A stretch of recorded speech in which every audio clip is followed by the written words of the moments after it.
by the stadium, talk to opposing media from South Alabama. We'll hear from everybody on our staff, our scouting report from Jim Nagy at the Senior Bowl, Shea Dixon with recruiting, and, of course, scores throughout the day. Richard Dixon will be with us, Chris Blair, voice of the Tigers, down to the stadium. So we got a lot to do today. We're glad that you're with us. From Rouse's, Burbank, and Lee, this is Eagle 98.1 Game Day. At Atmos Energy, our smart choice solutions help customers save energy and emissions with rebates up to $500 off high-efficiency natural gas appliances, smart thermostats, and weatherization upgrades. Together, we're fueling our energy future. Gulf Coast Office Products is a nationally recognized Savin office equipment dealer based right here in Louisiana. Over 100 employees strong, Gulf Coast has the boots on the ground to support all vertical markets, from education, engineering, legal, and finance. With the latest in office technology, from desktop to production segment units, Gulf Coast and Savin have the perfect fit for you. Call 225-756-2644. That's 756-2644 for Gulf Coast Office Products. There it is, the extra mile, on the border of expected and extraordinary for those willing to go further, like vans customized for work or play, with safety and tech to keep you connected, supported by a 5-star sales, service, and finance team, and backed by the 1-star you know. So go the extra mile. It's never crowded, because so few have what it takes to go there. Mercedes-Benz Vans. I've been doing business with Luba for 25 years. They're dependable, trustworthy. It's just the attention to detail with our clients. Our folks have years and years of experience. They're highly trained professionals, but many companies have that asset. What I'd like to think makes Luba a bit different is that we use those talents in a way that truly is dedicated to serving the needs of the folks who depend on us.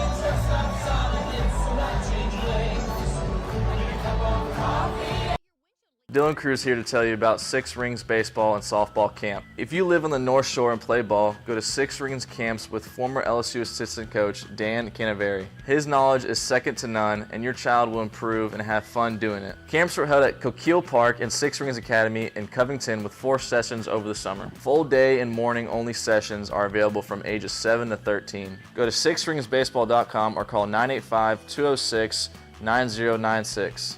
Learn the game to love the game. Gulf Coast Bank and Trust is giving our customers the power to bank anywhere, anytime during this challenging event. And we're right there with you. Our mobile banking app is a smart way to manage. 98.1. Eagle 98.1 Game Day. Autorlocks, presented by William Crane Allstate Insurance Agency. For auto, home, life insurance in the Baton Rouge and surrounding areas, William Crane Allstate Insurance Agency. Now, here's Jimmy Ott.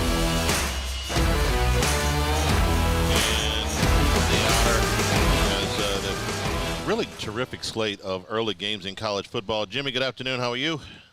Good, man. Charlie's hunkering down over here at the Queen, man. You're right. Action everywhere in this early slate.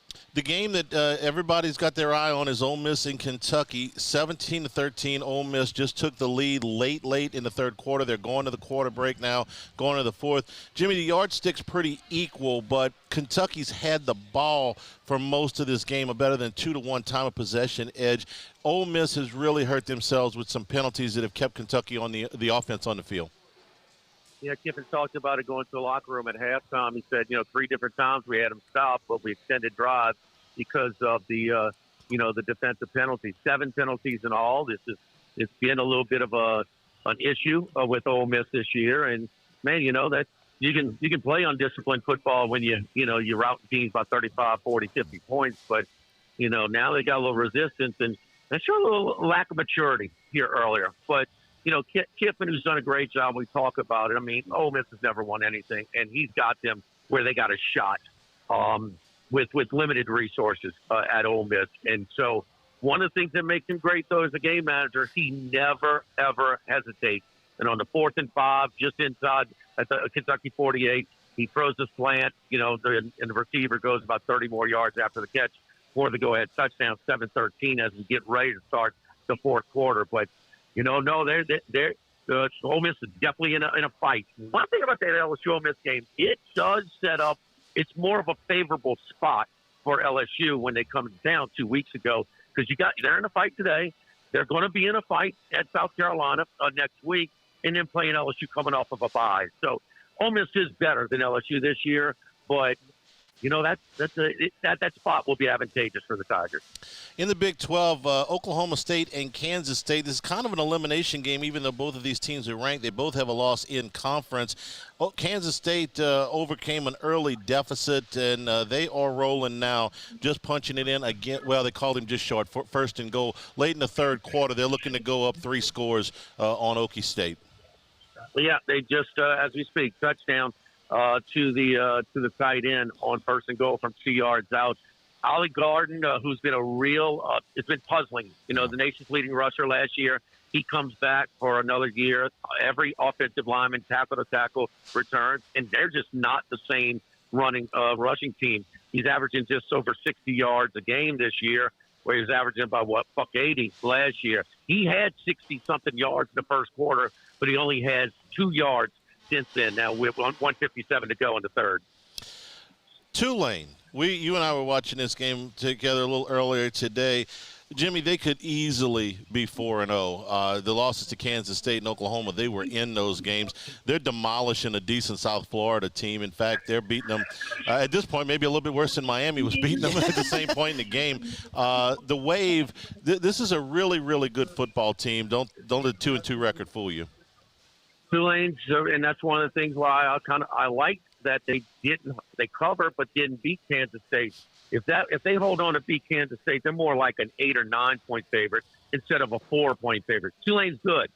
They're really good. And that was a tough spot for them last week. We cashed the ticket against ULL, but to play Oklahoma and Kansas State back to back and be very competitive in those games, that was a tough spot, and they were just so much better up front. The yards per rush were like 7, and Tulane's just good. And finally, Tulane and Ole Miss, they've finally gotten off a little bit of that cash from their fan base, and it's making a difference. You lose a guy like Willie Fritz, who's great, arguably Tulane's best coach ever, and you replace him with a guy like Summerall is really, really strong. Tulane's just good. 45-10 now with 12.5 to go in the game.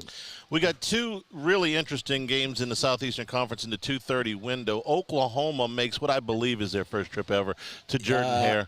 Yeah, I can look it up. And they are down 5, their first 5 wide receivers. Auburn's going back to Peyton Thorne at quarterback. Jimmy, they've turned the ball over 10 times in their 2 losses so far, but Oklahoma's also looked shaky. What do you think on the Plains? This is about a picket game. Auburn maybe a 1-point favorite right now. Man, I'm not betting that game with your money, Charlie. How do you know, man?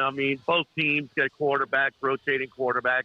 But, this is one of those games where this is one of the easier conference games on the schedule for Oklahoma. And you're going to be in a dogfight on the road at all. It's just, this schedule is going to take effect. And they got kicked around pretty good last week. That final score, it was not even close to how bad Tennessee beat them in Norman last week. Game day's there, prime time. There was a crowd that was ready to get into it, but never in the game. So I don't know, man. I guess Malzahn pulled the trigger a little early on Thorne. He goes back to him. But last week, this time I said, no, 5 turnovers, that's not going to happen every week. Well, it happened again. So I was wrong last week. Small play on Auburn lost. And don't be misled with the box score in that one, because for a big portion of that game, Arkansas was in hold-on mode, protecting that lead, so they weren't real aggressive with their play calling, and that's why Auburn, piled up a lot of yardage because they were in comeback mode the whole time.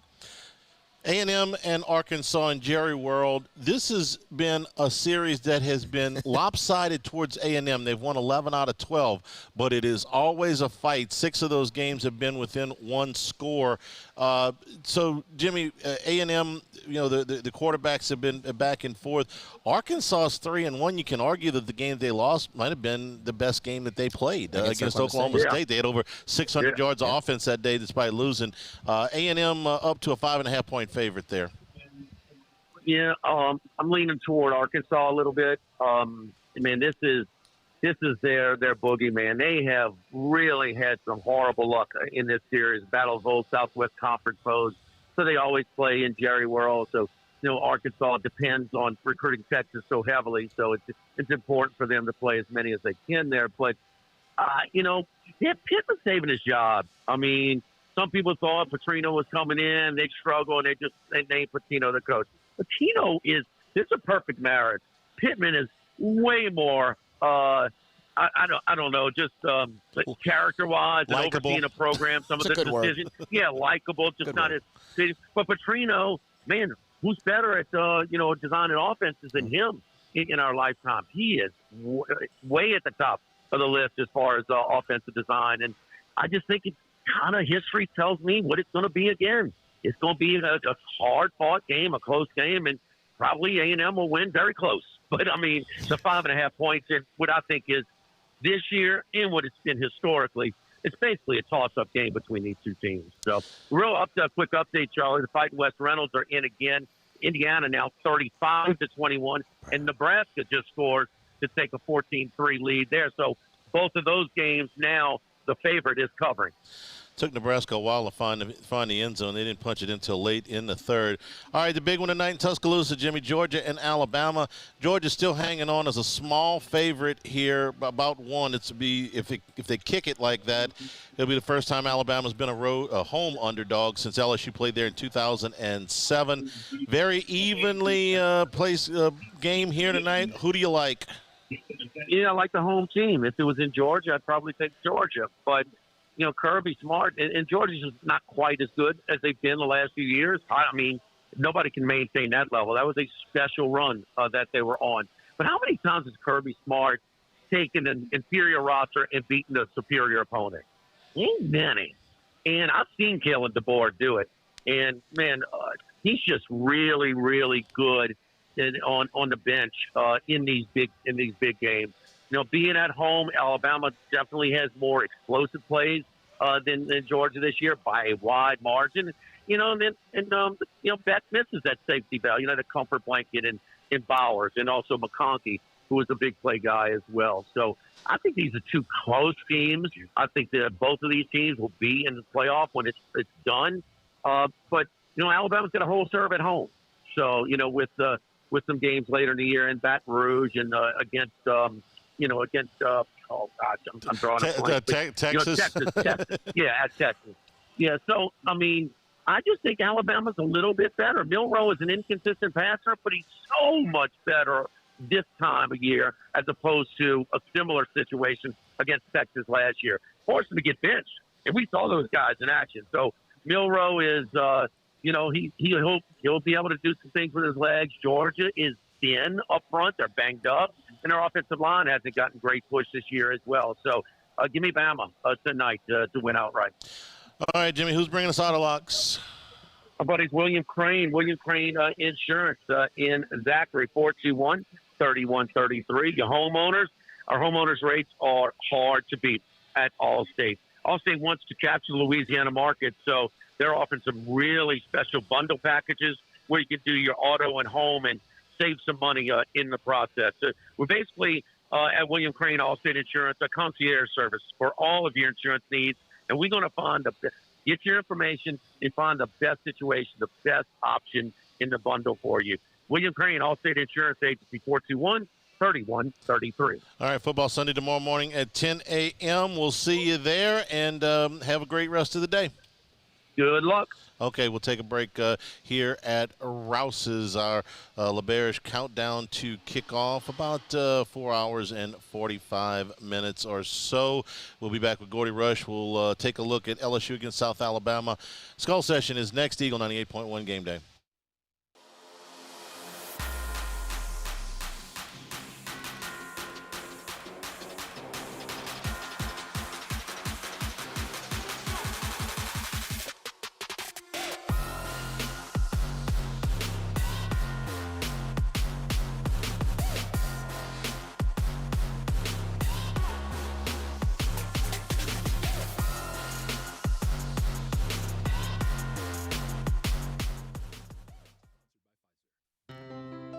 When it comes to ending cancer, we push forward, always working together for you.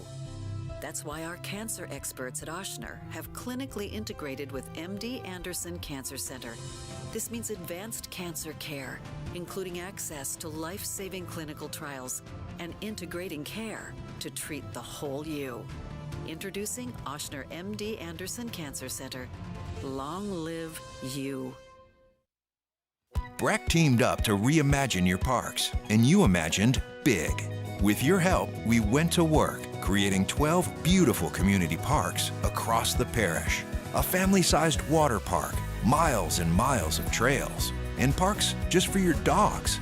There are more places to splash, to explore, to run wild, and even soar. You imagined, we delivered. Gold.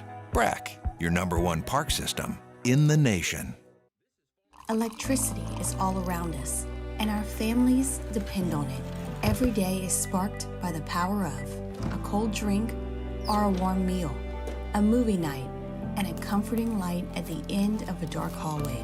From sunrise to sunset, playtime to bedtime, our team is ready to take care of your electrical needs, even in the case of an after-hours emergency. The light in your life shines brighter with Mr. Electric. Hey, it's Matt Moscona. For years, you've heard me tell you about Insurance Network of Louisiana, helping you find better coverage for less money. But it's not just for your home and auto. They also offer commercial property. So, retail stores, professional offices like doctors, dentists, attorneys, clothing boutiques. Insurance Network of Louisiana can find you better coverage for less money. They service the entire state of Louisiana, and they're local. So call today at 293-0450 or lainsurance.net. Jerry and Benny Payne began Central Plumbing Company out of their driveway in Tanglewood subdivision. 50 years later and 4 generations down the road, we continue to serve Baton Rouge and the surrounding areas for all of their plumbing needs. Residential, commercial, industrial, or hospitality, Central Plumbing is here 24/7, 365. We want to thank our customers, family, and friends for 50 years of success. 98.1. Eagle 98.1 Game Day. Skull Session. Defense. Presented by Edward Jones. Edward Jones, making sense of investing. Now from the LSU Sports Radio Network, here's Gordy Rush. Back here at Rouse's LeBearish countdown to kickoff. Again, a little over 4 hours and 45 minutes to LSU and South Alabama. Quick update from Oxford. 10:45 to go. Kentucky's got the ball back. Ole Miss leads it 17-13. Kentucky will start this drive deep in their own territory inside the 15-yard line. We'll keep you up to date. This has been tight throughout. Gordy, good afternoon. How are you? Doing great, Charles. You? Yeah, doing fine. Enjoying some really good football here. This Ole Miss Kentucky game has been very, very entertaining. And now Minnesota's pulled within a touchdown of Michigan, which is the shocker of all shockers because they couldn't move the ball at all early in the game. But let's talk about LSU's defense and the adjustment that they will have to make now that Harold Perkins is done for the season. Well, yeah, I imagine at least that we'll see LSU go back to that 4-2-5. That's what they played early on. I think that's what they're going to have to play against Ole Miss. And when teams started opening it up a little bit, I think it fit against them to do a little bit of that. Nichols obviously was a better fit against South Carolina, getting some personnel on the field, and UCLA was more of a spread the run team. South Alabama, a lot like some of the stuff that LSU's seen already this season, especially South Carolina. Lopez, their quarterback, is not a big guy, but he's 205, lefty. Kind of reminds you of a kind of heavier version of Tua. He can throw the RPO game. He can keep it, and they're gonna keep the ball, and it's gonna be some really really tough running formations for LSU. My question in that 4-2-5, they're gonna be able to set their run set. What they are trying to do is eliminate the number of big plays. Now, they didn't have the 60-plus yard plays last week like they did against South Carolina and against Nichols. But in the first half, Gordy, there were 10 plays of better than 10 yards. On the podcast, Handycast on YouTube right now, Richard Dixon and I looking at the film, there's a lot of these plays where it's one guy. And that frustrates fans. I know it frustrates me when coaches say, hey, 10 guys doing the right thing, one guy doing the wrong thing, but you really see it on the film. Tell me your observations of what's happening on these chunk plays. No, exactly. I mean, if you have one guy that is not in his run fit, and if you get an offensive coordinator that's doing a good job of I think some of the misdirection and trying to pick on some of the tendencies, meaning some of the same people have made the same run fit issues, some of the same problems, say on cut. A lot of LSU just defensive. They're very aggressive. They will over pursue, and there's been a lot of bust on the backside of football plays, like a little bit of misdirection. Think of the quarterback sellers for South Carolina that took it to the house because after 2 steps to the left, the whole defense went that way. He went back to the right. It was a clean shot to the end zone. Gordy, Brian Kelly talked a lot this week about the safeties and wanting to really just kind of get back to the basics, and it plays into a little bit of what you're saying there with the chunk plays. Do you have not really an idea, but a kind of a take, maybe which one way they go or the other, more of the young guys, more of the veterans that you've seen, or is the mix kind of their best product back there? It's been a mix, and truthfully, they've played a lot of guys, a lot of different combinations, and when you're doing that, you tell me you don't have a guy yet that you're set on. And having played back there, it's a lot about communication, right, between the two of them. And when teams are giving them movement, motion, reshifting, sometimes the communication's not there. And there have been a couple times I just absolutely seen some busts. You go to back to the South Carolina game. The 2 times, actually the one on Sellers, in which you had LSU over pursue, South Carolina ran a motion. At that time, it was Ryan and Gilbert, I should say, were the safeties on that play. And what happened is the motion went, and Gilbert, to me, just overcommitted. I mean, he shot out as if he was going to go jump this motion guy in the flats. I thought it was too aggressive, but he took off from his free safety position down, and he alternated, and where he should have just kind of slid a little bit. And Ryan was late getting back to the middle of the football field. So you have the front 7 over pursue. Nobody touches the guy. And then, you part the Red Sea in the middle of the football field. That's what he's talking about. So I'm looking for them to count on a pair of these guys to step up and perform and be able to just play good fundamental safety football, meaning inside out on the football, tackle, get your head across the balance. Been some of it. You can't miss a tackle back there, and then play with a little level of consistency. Gordy, arguably the position group that has exceeded expectations the most has been the defensive line. It raised some eyebrows when Brian Kelly brought in 2 defensive line coaches in the offseason, Bo Davis on the interior and Kevin Peoples on the outside. But here's LSU with 2 defensive ends who are both in the top 10 in the nation in sacks. And Bo Davis has, I think, done a really kind of deft job at working around the injuries. Ahmad Bro, as a freshman, has played an awful lot. We saw Dominic McKinley for the first time last week. He made a couple of plays. So that defensive line, I think, has come a long way in a month. They've been fantastic. I mean, you can make an argument that's been the best coach group in terms of, I think, where you started to where you are now. And especially you lose Guillory and you make that sort of progress, and then for McKinley to get in there and make the strides he did. I saw him early on in camp, Charlie. He was high. I mean, growing into his body, wasn't great on technique. And to see the way he played against UCLA, once you put the film on, he's made great strides. Look, the defensive front has been more than fantastic, right? It's about cleaning up blown assignments on the back end. And I hate trying to highlight kids in college. But you know, the majority of the problems have been on the back end, and both in coverage and run support. And they got to clean that up.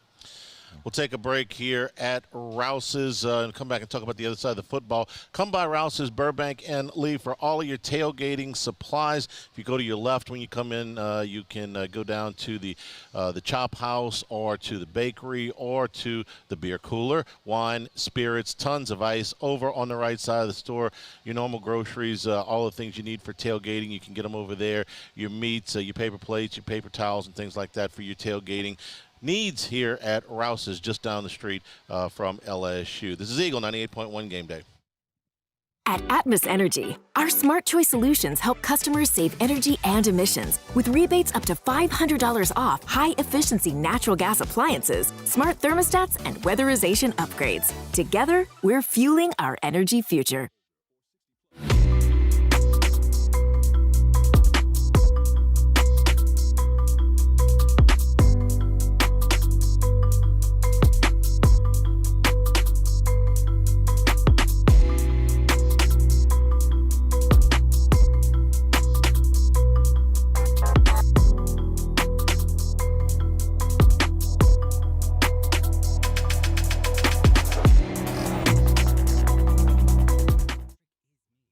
Gulf Coast Office Products is a nationally recognized Savin office equipment dealer based right here in Louisiana. Over 100 employees strong, Gulf Coast has the boots on the ground to support all vertical markets from education, engineering, legal, and finance. With the latest in office technology from desktop to production segment units, Gulf Coast and Savin have the perfect fit for you.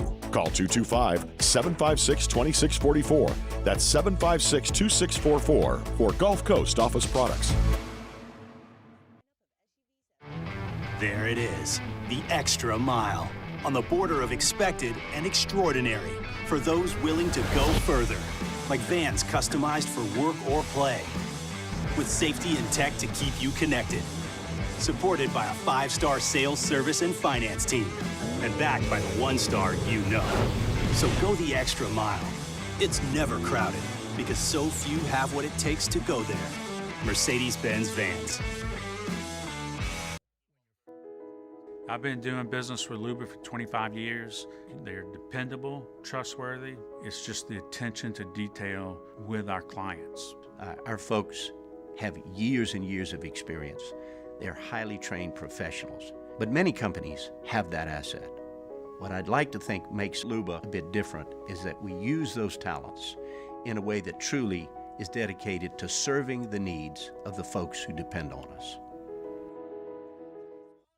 Dylan Cruz here to tell you about Six Rings Baseball and Softball Camp. If you live on the North Shore and play ball, go to Six Rings Camps with former LSU assistant coach Dan Canaveri. His knowledge is second to none, and your child will improve and have fun doing it. Camps were held at Coquille Park and Six Rings Academy in Covington with 4 sessions over the summer. Full day and morning only sessions are available from ages 7 to 13. Go to sixringsbaseball.com or call 985-206-9096.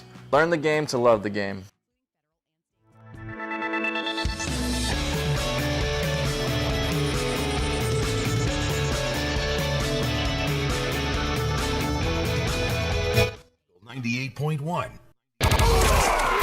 Eagle 98.1 Game Day. Skull Session. Offense. Presented by Gulf Coast Bank. Gulf Coast Bank, the bank that cares about you. Now from the LSU Sports Radio Network, here's Gordy Rush. Game Day headquarters, the Bet ESPN Sportsbook at LaBerge. Our countdown to kickoff about 4 hours and a little over 30 minutes. Gordy, before we talk about the LSU offense, I really want to talk about South Alabama's defense here for a second, because I know you've gone back and looked at these games. There's been a progression. Opening game, they gave 52 to North Texas, then 27 to Ohio. Got that down. Forget the Northwestern game, but last week held what we think is a decent Appalachian State team to 14 points. So what have they done from the beginning of September to the end, or is this just a product of who they're playing? Well, some of it. I've seen a little bit of App State against North Texas.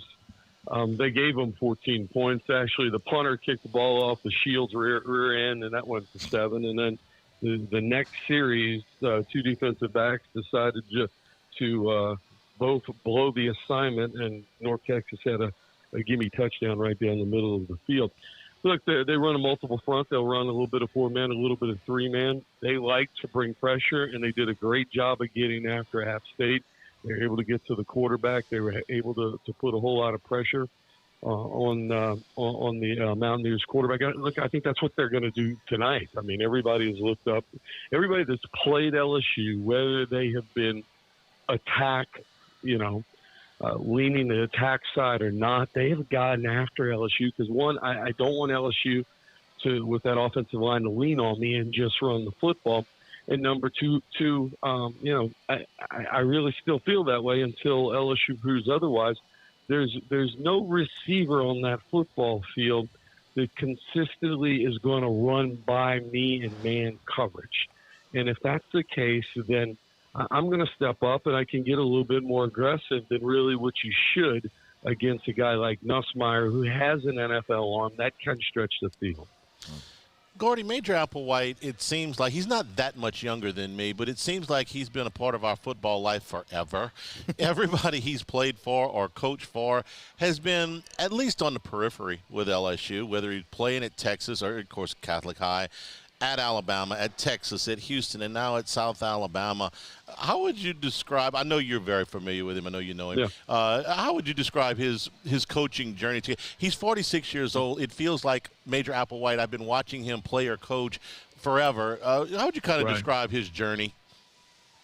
Well, obviously he had a good run with Mac and what have you, and then after that went on his own. Like to me, he spent some time with Nick. We know about that because we played him when he was up at Alabama. He went to Houston, inherited, had success with Tom Herman, inherited that team, did not have the same level of success, and they made a choice there to move on from him and resurfaced eventually at South Alabama where he was the OC. And when Womack went up to be the DC at Alabama, he got that job. Like he's a fantastic offensive mind. Been a good play caller, and I think this is a really good spot over at South and Alabama. They've got new facilities there. Of course, the Senior Bowl's there. They've got an indoor. It's Mobile, Alabama. You have all the talent that you need right up and down the I-10, and they finally got to a bowl last year. I think he's a good football coach at a good spot. Let's talk a little bit about some of LSU's offensive personnel. I was hoping, I guess, sort of, that we would begin to see Caden Durham's touches go up a little bit. They were okay last week, but it does seem like every time Durham touches a football, something good happens. Gordy, how would you describe his ascension here over the last few weeks? Yeah, I think they're expanding his playbook. I still think the big factor in all of this at the running back position is that LSU's continuing to get a lot of different looks, some aggressive, exotic looks, and some blitz packages. And I think one of the biggest needs they need right now out of the tailback is the ability for blitz pick up and recognize and get in the right position. And that's obviously why I think you've seen so much of Josh Williams. And he ran the football very well last week against UCLA. So it becomes about packages. And what I really like about Durham, we saw in that touchdown play, and speaking of film room, the LSU film room I do with Coach Kelly, they did a great job of setting up that play where they just got him out on a flare route. He was one-on-one with the linebacker. He made him miss. Durham's got exceptional speed, and he was able to get to the end zone. Look, I think they'll continue to expand his playbook. It's still going to be running back by committee, and I think Josh Williams is going to get the most snaps out of the group. Gordy, why has LSU improved in certain spots running the football? Like, if I look back to the USC game, there were times in that game you needed to have it, and you couldn't get it. But I look last week against UCLA, there were times you needed to have it, and you were able to get it. What's been the difference? A lot of the pressure packages have come from, especially in the middle of the football field. They've decided to attack the guards and the center, Chester, and Charlie, you guys have probably talked about it on y'all's daily show. Chester has had his ups and downs. He's learning. He's a first-year starter. And the defensive ends outside of South Carolina, the offensive tackles, haven't had a whole lot of problems with the defensive ends outside of South Carolina. So I think you've seen them adjust some runs on the fly. The inside zone has been a big part of the run package since the beginning of the season. We've seen some more pops to getting outside, and it's they've done a nice job of reacting to what defenses have tried to do, and I think that's one of it. And then there's some counters that they've been able to hit, and they're evolving based off what, again, defenses are showing them. Finally, Gordy, Garrett Nussmeier, I'm not sure how much better he could have played through the first 4 games. Yeah, there may be a big play here and there that, escaped him, but through 4 weeks, through 4 games, the LSU quarterback's been as good as they could possibly ask. Charlie, I'm wondering, having 2 years of Jane Daniels, and we know, seeing what he did in the NFL last week, that maybe Garrett Nussmeier is just not appreciated the way that he should be. He's having an All-American type of year. I mean, he's been fantastic. How about the accuracy? His ability to – I love the way that he's evolved, his ability to be patient, a lot of good choices. This is a different Nussmeier that we saw against Georgia in the SEC championship game a couple years back, where he was a gunslinger. I mean, he's taking what defenses are giving him, and I think he's doing a very nice job of running this offense. And I think 2 things to make this offense more complete before they get Ole Miss in here in 2 weeks is to continue to run the football and achieve a little bit more balance. And will we see, more of Kyle Parker stretching the football field? Is Chris Hilton ready to go? He dressed last week. He had the sleeve on his calf. Is he able to provide that vertical stretch? Or where's Shelton Sampson? Sampson is a big kid that did this over and over at Catholic High. Any of those guys are capable of helping with a little bit more vertical stretch game. And you'd like to see LSU execute more of these plays and get more comfortable with that before you get in the SEC play. All right, Gordy, have a good call. We'll check in with you after the game. Okay, thanks, Charlie. We are at Rouse's. 4:08 to go in Oxford. 17-13, Ole Miss leads it. Kentucky has the ball, 3rd down and 7. They're still pretty far back in their own end. They're right up at the 20-yard line or so. So they've got 2 timeouts right on left. The 20. They're right on the 20. Okay, so if they don't convert here, they can punt one more time and play defense, and then after that, Ole Miss would be in control of the game. So Kentucky with a chance to pull what would be one of the biggest upsets so far this season. Maybe not the biggest with Northern Illinois, but one of the biggest. But they got to convert a 3rd down and 7 and keep this drive alive. Here at Rouse's, Eagle 98.1 Game Day. The Windsor Senior Living Community in Mandeville, Louisiana is a beautiful, vibrant apartment community geared toward seniors. They are nestled right in the heart of Mandeville, where seniors live a more carefree lifestyle in spacious apartments with the peace of mind that comes from having a little extra help. Call the Windsor at 985-624-8040 to schedule a lunch and tour. Come see how the Windsor can be your passport to peace of mind. When it comes to ending cancer, we push forward, always working together for you. That's why our cancer experts at Ochsner have clinically integrated with MD Anderson Cancer Center. This means advanced cancer care, including access to life-saving clinical trials and integrating care to treat the whole you. Introducing Ochsner MD Anderson Cancer Center. Long live you. Breck teamed up to reimagine your parks, and you imagined big. With your help, we went to work, creating 12 beautiful community parks across the parish. A family-sized water park, miles and miles of trails, and parks just for your dogs. There are more places to splash, to explore, to run wild, and even soar. You imagined, we delivered. Gold. Breck, your #1 park system in the nation. Electricity is all around us, and our families depend on it. Every day is sparked by the power of a cold drink or a warm meal, a movie night, and a comforting light at the end of a dark hallway. From sunrise to sunset, playtime to bedtime, our team is ready to take care of your electrical needs. Even in the case of an after-hours emergency, the light in your life shines brighter with Mr. Electric. Hey, it's Matt Moscona. For years, you've heard me tell you about Insurance Network of Louisiana, helping you find better coverage for less money. But it's not just for your home and auto. They also offer commercial property. So, retail stores, professional offices like doctors, dentists, attorneys, clothing boutiques. Insurance Network of Louisiana can find you better coverage for less money. They service the entire state of Louisiana, and they're local. So call today at 293-0450 or lainsurance.net. Jerry and Benny Payne began Central Plumbing Company out of their driveway in Tanglewood subdivision. 50 years later and 4 generations down the road, we continue to serve Baton Rouge and the surrounding areas for all of their plumbing needs. Residential, commercial, industrial, or hospitality, Central Plumbing is here 24/7, 365. We want to thank our customers, family, and friends for 50 years of success. 98.1. Eagle 98.1 Game Day. Recruiting with Shay Dixon of On3 Sports. Presented by Ralph's Market. Ralph's Market, where quality and customer service are a family tradition.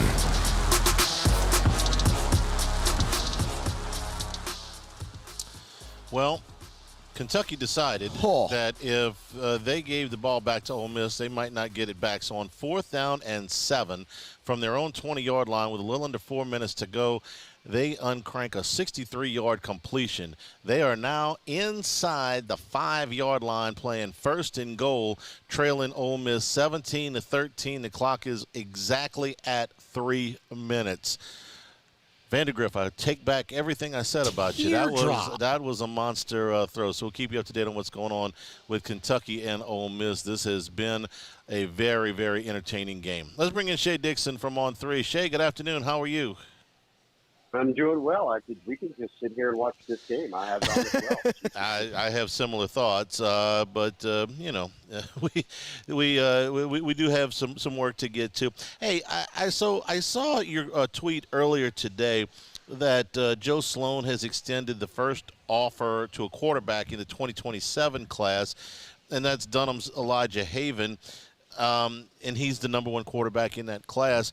I guess my only question was, Shay, I thought, and I don't follow this as close as you do, I thought he had an offer a long time ago, but kind of educate me on what the process is when offers go out to kids that young.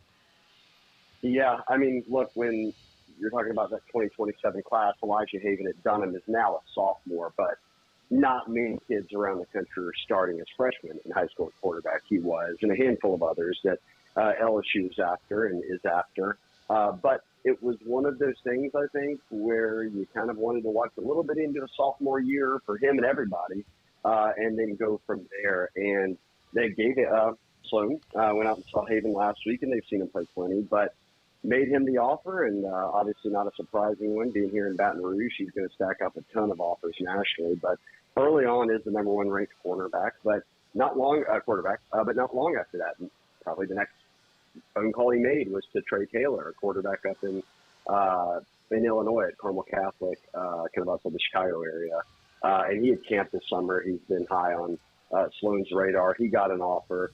And I'll say that I don't think the offers are done being handed out this weekend. I expect there to be some other quarterbacks to grab offers. And for me, Charlie, when you talk about how it plays out, I think when they're all sophomores, you got 2 cycles to go until you get there. I think that you find the 4, 5, 6 guys that you like, offer them all at the same time, and then just kind of move on from there with the evaluation process and kind of who you press. And it could be one of those things, Charlie, when we get there, that they're taking 2 quarterbacks or something. So I'm not surprised that instead of just picking one guy, and Haven being the first, but that there's expected to be a number of offers to come out this weekend.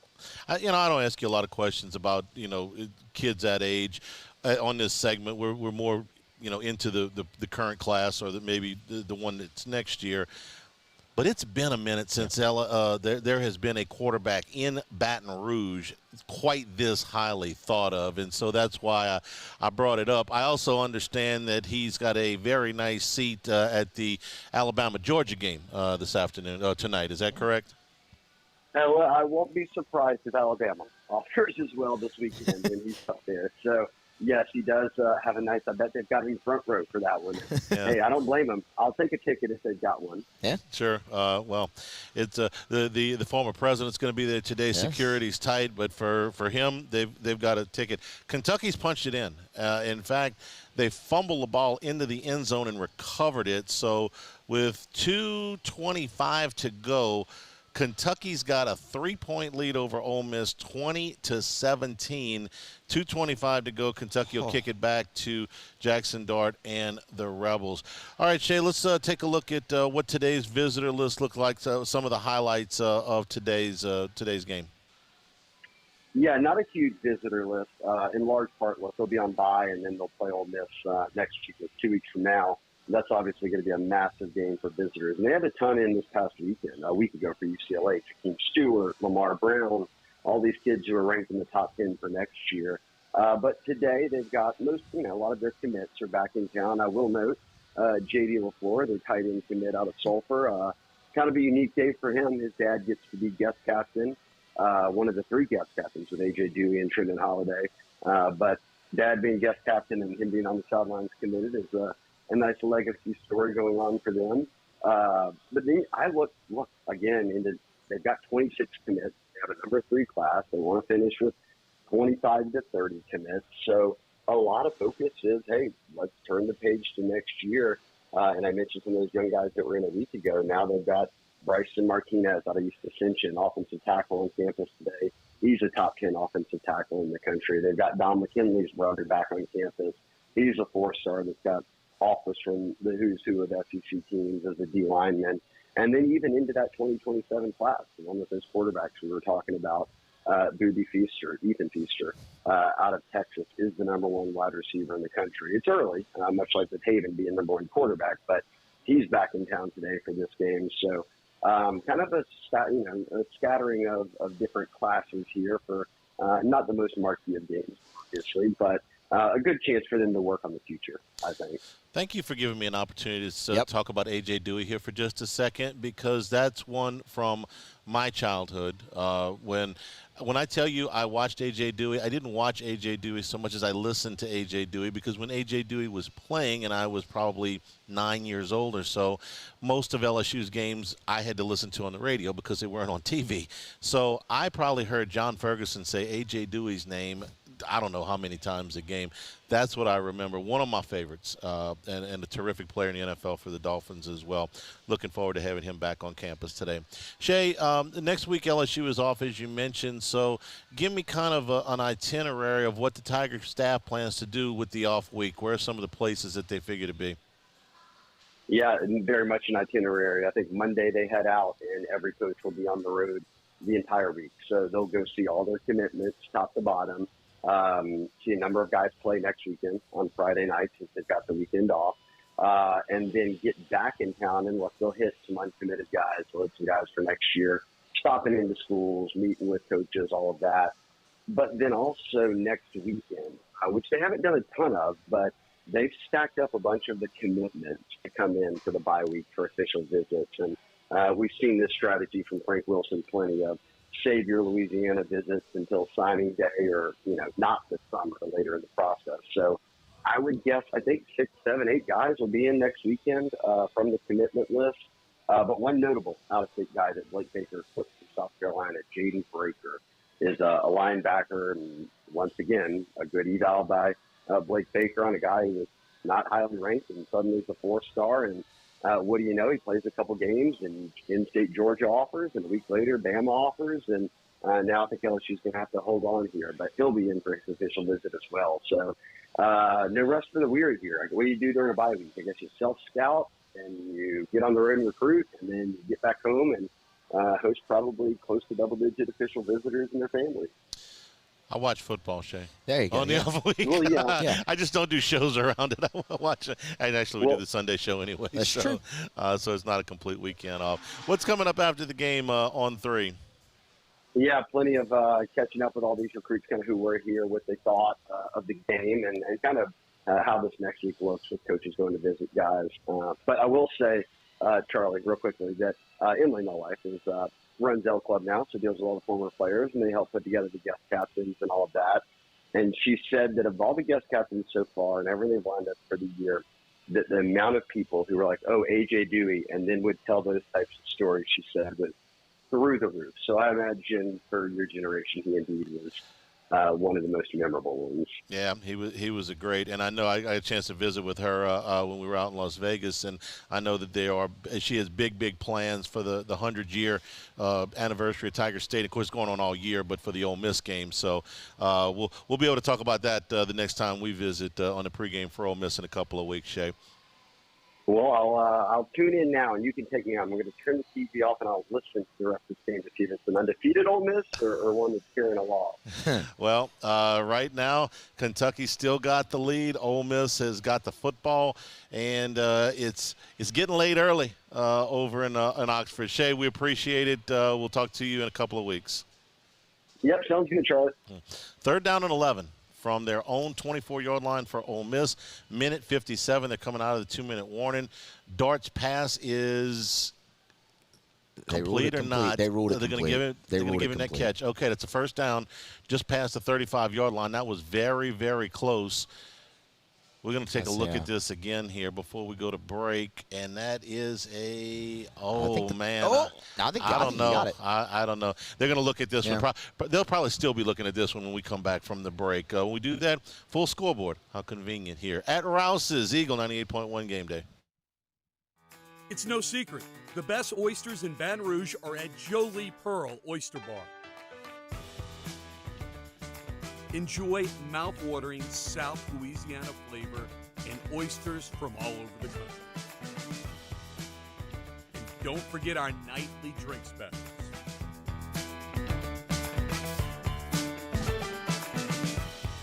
Jolie Pearl Oyster Bar, located in downtown Baton Rouge. Gulf Coast Office Products is a nationally recognized Savin office equipment dealer based right here in Louisiana. Over 100 employees strong, Gulf Coast has the boots on the ground to support all vertical markets, from education, engineering, legal, and finance. With the latest in office technology, from desktop to production segment units, Gulf Coast and Savin have the perfect fit for you. Call 225-756-2644. That's 756-2644 for Gulf Coast Office Products.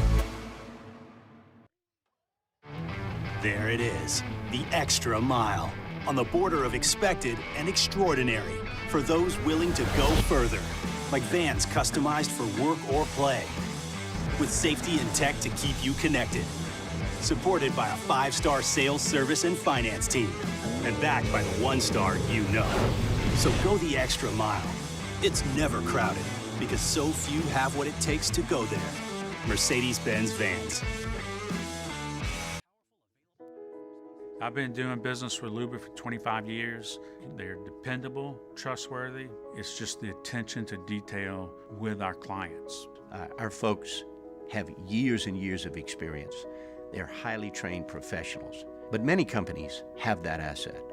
What I'd like to think makes Luba a bit different is that we use those talents in a way that truly is dedicated to serving the needs of the folks who depend on us. Dylan Cruz here to tell you about Six Rings Baseball and Softball Camp. If you live on the North Shore and play ball, go to Six Rings Camps with former LSU assistant coach Dan Canaveri. His knowledge is second to none, and your child will improve and have fun doing it. Camps were held at Coquille Park and Six Rings Academy in Covington with 4 sessions over the summer. Full day and morning only sessions are available from ages 7 to 13. Go to sixringsbaseball.com or call 985-206-9096. Learn the game to love the game.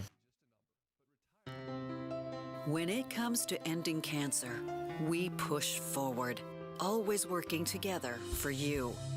That's why our cancer experts at Ochsner have clinically integrated with MD Anderson Cancer Center. This means advanced cancer care, including access to life-saving clinical trials and integrating care to treat the whole you. Introducing Ochsner MD Anderson 98.1. The Robinson Brothers Ford Lincoln College Football Scoreboard. Robinson Brothers Ford Lincoln on airline under the giant American flag. Oxford, where else? The the third down completion was overturned. So on 4th down and 11, Ole Miss decides to throw one about 50 yards down the field and complete it. And so now, with 1:41 to go, they are in Kentucky territory. Miss on 1st down, 2nd down and 10. Kentucky leads it 20-17. How in the hell did they catch that ball? Jump ball, man. Ford, he had number 4 had no idea where the ball was. No, the big looks like the tight end got that was behind Priest-Corn, everybody. yeah. Okay, 34-yard line of Kentucky is where the football is. Again, 2nd down and 10. Ole Miss and Kentucky both have 2 timeouts left. 20-17. Dart flushed left, still hit, and he managed to hold on to the football. That's a sack back to the 38-yard line. I'm not supposed to really do play-by-play, but I'm going to watch a little bit of this game. All right, rest of the scoreboard.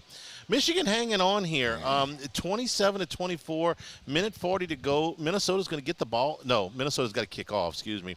27-24, a game that looked like they might not score 51 points if they played until Thanksgiving, has really exploded here. Minnesota has scored 21 points in the 4th quarter to make this a 27-24 game. Late in the 4th quarter, Kansas State putting the finishing touches on their win against Oklahoma State, 42-13. Is the score there. DJ Giddens has run for 187 yards and a touchdown for K-State. BYU leading Baylor 34-28, 1:32 to go, and BYU with a 4th and 12 deep in their own territory, so they're going to have to punt the football back to Baylor. The Fighting Arandas were down 21-0 before they got off the bus today. They've made a game of it here in the second half. They will get another shot at this with probably a little under, I would say, 1:25 or so, with a chance to go and win this thing. James Madison leads Ball State 35-7 in the 3rd quarter. Texas State leads Sam Houston 15-0 in the 1st quarter. And the 2:30 games we'll tell you about here in a second. We've got earlier finals to get to. Indiana beat Maryland 42-28. Nebraska beat Purdue 28-10. UConn blasted Buffalo 47-3. All right. I'm doing this. Okay. 3rd and 14 from the 38-yard line of Kentucky. Ole Miss trailing by 3, 1:32 on the clock. They took one of their timeouts after the sack, so they've got 1 remaining. Ole Miss was a I saw it this morning at 15.5 point favorite in this game, and they are in a lot of trouble here. There's a stoppage in play. I'm not sure why. Let me continue with the scoreboard. Boston College edged Western Kentucky 21-20. NC State beat Northern Illinois 24-17. Syracuse beat Holy Cross 42-14. Navy, very impressive today, 41-18 over UAB. Hey, look, Navy, they throw the football, right?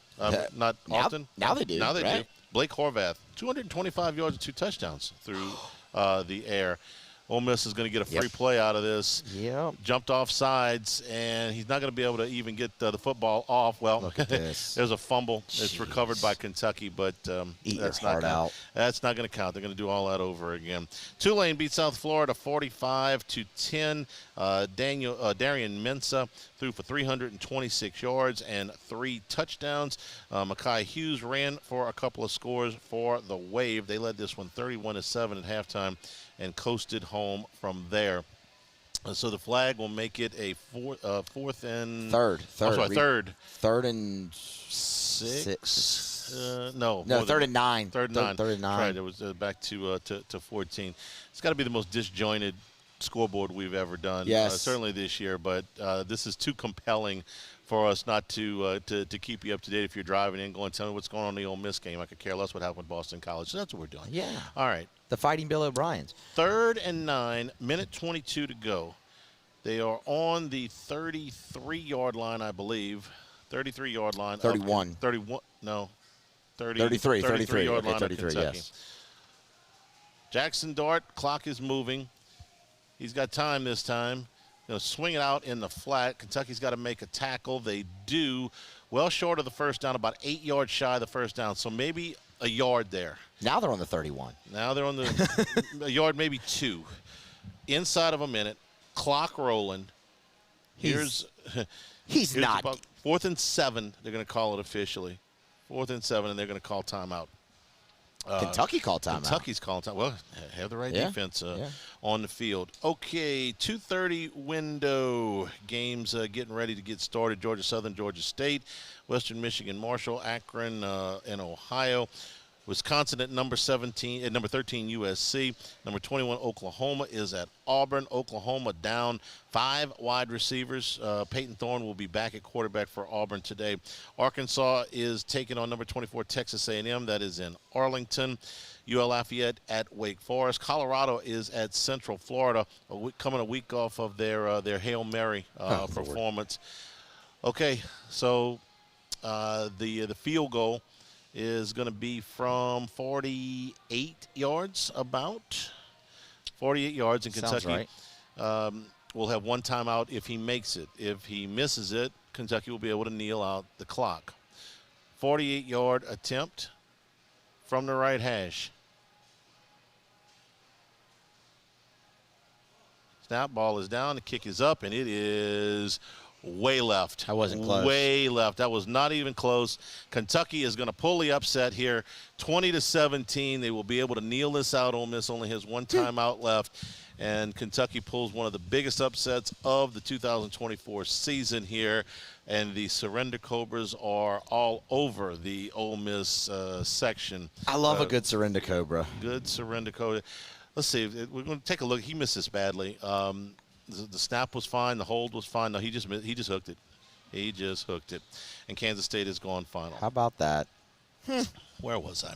3 o'clock kickoff for North Carolina and Duke, UTSA and East Carolina. 3:15 kickoff on the SEC Network for Mississippi State and number 1 Texas. Arch Manning will get his second start as Quinn Ewers will sit. Texas has the week off next week before they get into a 2-week stretch of Oklahoma and Georgia. Old Dominion and Bowling Green at 4 o'clock. 5 o'clock kickoff for La Tech and Florida International, UT Martin and Kennesaw State. 6 o'clock kick for Stanford and number 17 Clemson. Also a 6 o'clock kick in Houston, number 18 Iowa State visiting the Cougars. UL Monroe and Troy, Charlotte and Rice at 6. Tulsa and North Texas at 6:30. The big one from Tuscaloosa, number 2 Georgia and number 4 Alabama. Also at 6:30, number 3 Ohio State is at Michigan State, and number 19 Illinois is at number 9 Penn State. 6:30 kickoff for Middle Tennessee and Memphis. 7 o'clock kickoff for Florida State at SMU. Cincinnati at Texas Tech. New Mexico at New Mexico State. Air Force at Wyoming. 9 o'clock kickoff for Washington State at number 25 Boise State. And Arizona at number 10 Utah. 10 o'clock kick, number 8 Oregon is at the Rose Bowl to take on UCLA. And that is your very all over the place college football scoreboard. I take it Baylor did not get in. Is that going final? I believe so. Yeah, BYU hangs on to win it 34-28. They beat Baylor, who falls to 2-3 and 0-2 in the Big 12 seat. Temperature rising on the Dave Aranda seat there. Yeah, a little bit.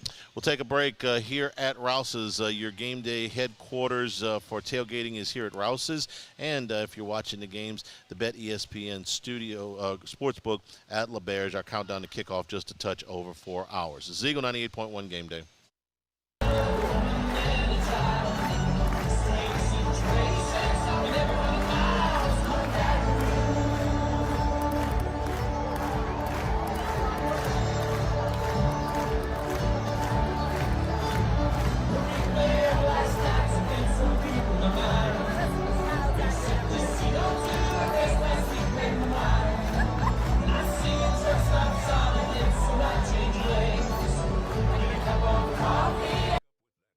Breck teamed up to reimagine your parks, and you imagined big. With your help, we went to work, creating 12 beautiful community parks across the parish. A family-sized water park, miles and miles of trails, and parks just for your dogs. There are more places to splash, to explore, to run wild, and even soar. You imagined, we delivered. Gold. Breck, your #1 park system in the nation. Electricity is all around us, and our families depend on it. Every day is sparked by the power of a cold drink or a warm meal, a movie night, and a comforting light at the end of a dark hallway. From sunrise to sunset, playtime to bedtime, our team is ready to take care of your electrical needs. Even in the case of an after-hours emergency, the light in your life shines brighter with Mr. Electric. Hey, it's Matt Moscona. For years, you've heard me tell you about Insurance Network of Louisiana, helping you find better coverage for less money. But it's not just for your home and auto. They also offer commercial property. So, retail stores, professional offices like doctors, dentists, attorneys, clothing boutiques. Insurance Network of Louisiana can find you better coverage for less money. They service the entire state of Louisiana, and they're local. So call today at 293-0450 or lainsurance.net. Jerry and Benny Payne began Central Plumbing Company out of their driveway in Tanglewood subdivision. 50 years later and 4 generations down the road, we continue to serve Baton Rouge and the surrounding areas for all of their plumbing needs. Residential, commercial, industrial, or hospitality, Central Plumbing is here 24/7, 365. We want to thank our customers, family, and friends for 50 years of success. And looking forward to 50 more. Gulf Coast Office Products is a nationally recognized Savin office equipment dealer based right here in Louisiana. Over 100 employees strong, Gulf Coast has the boots on the ground to support all vertical markets, from education, engineering, legal, and finance. With the latest in office technology, from desktop to production segment units, Gulf Coast and Savin have the perfect fit for you. Call 225-756-2644. That's 756-2644. 98.1. Eagle 98.1 Game Day Scouting Report, presented by Demco, providing safe, reliable, and competitively priced energy services to co-op members since 1938.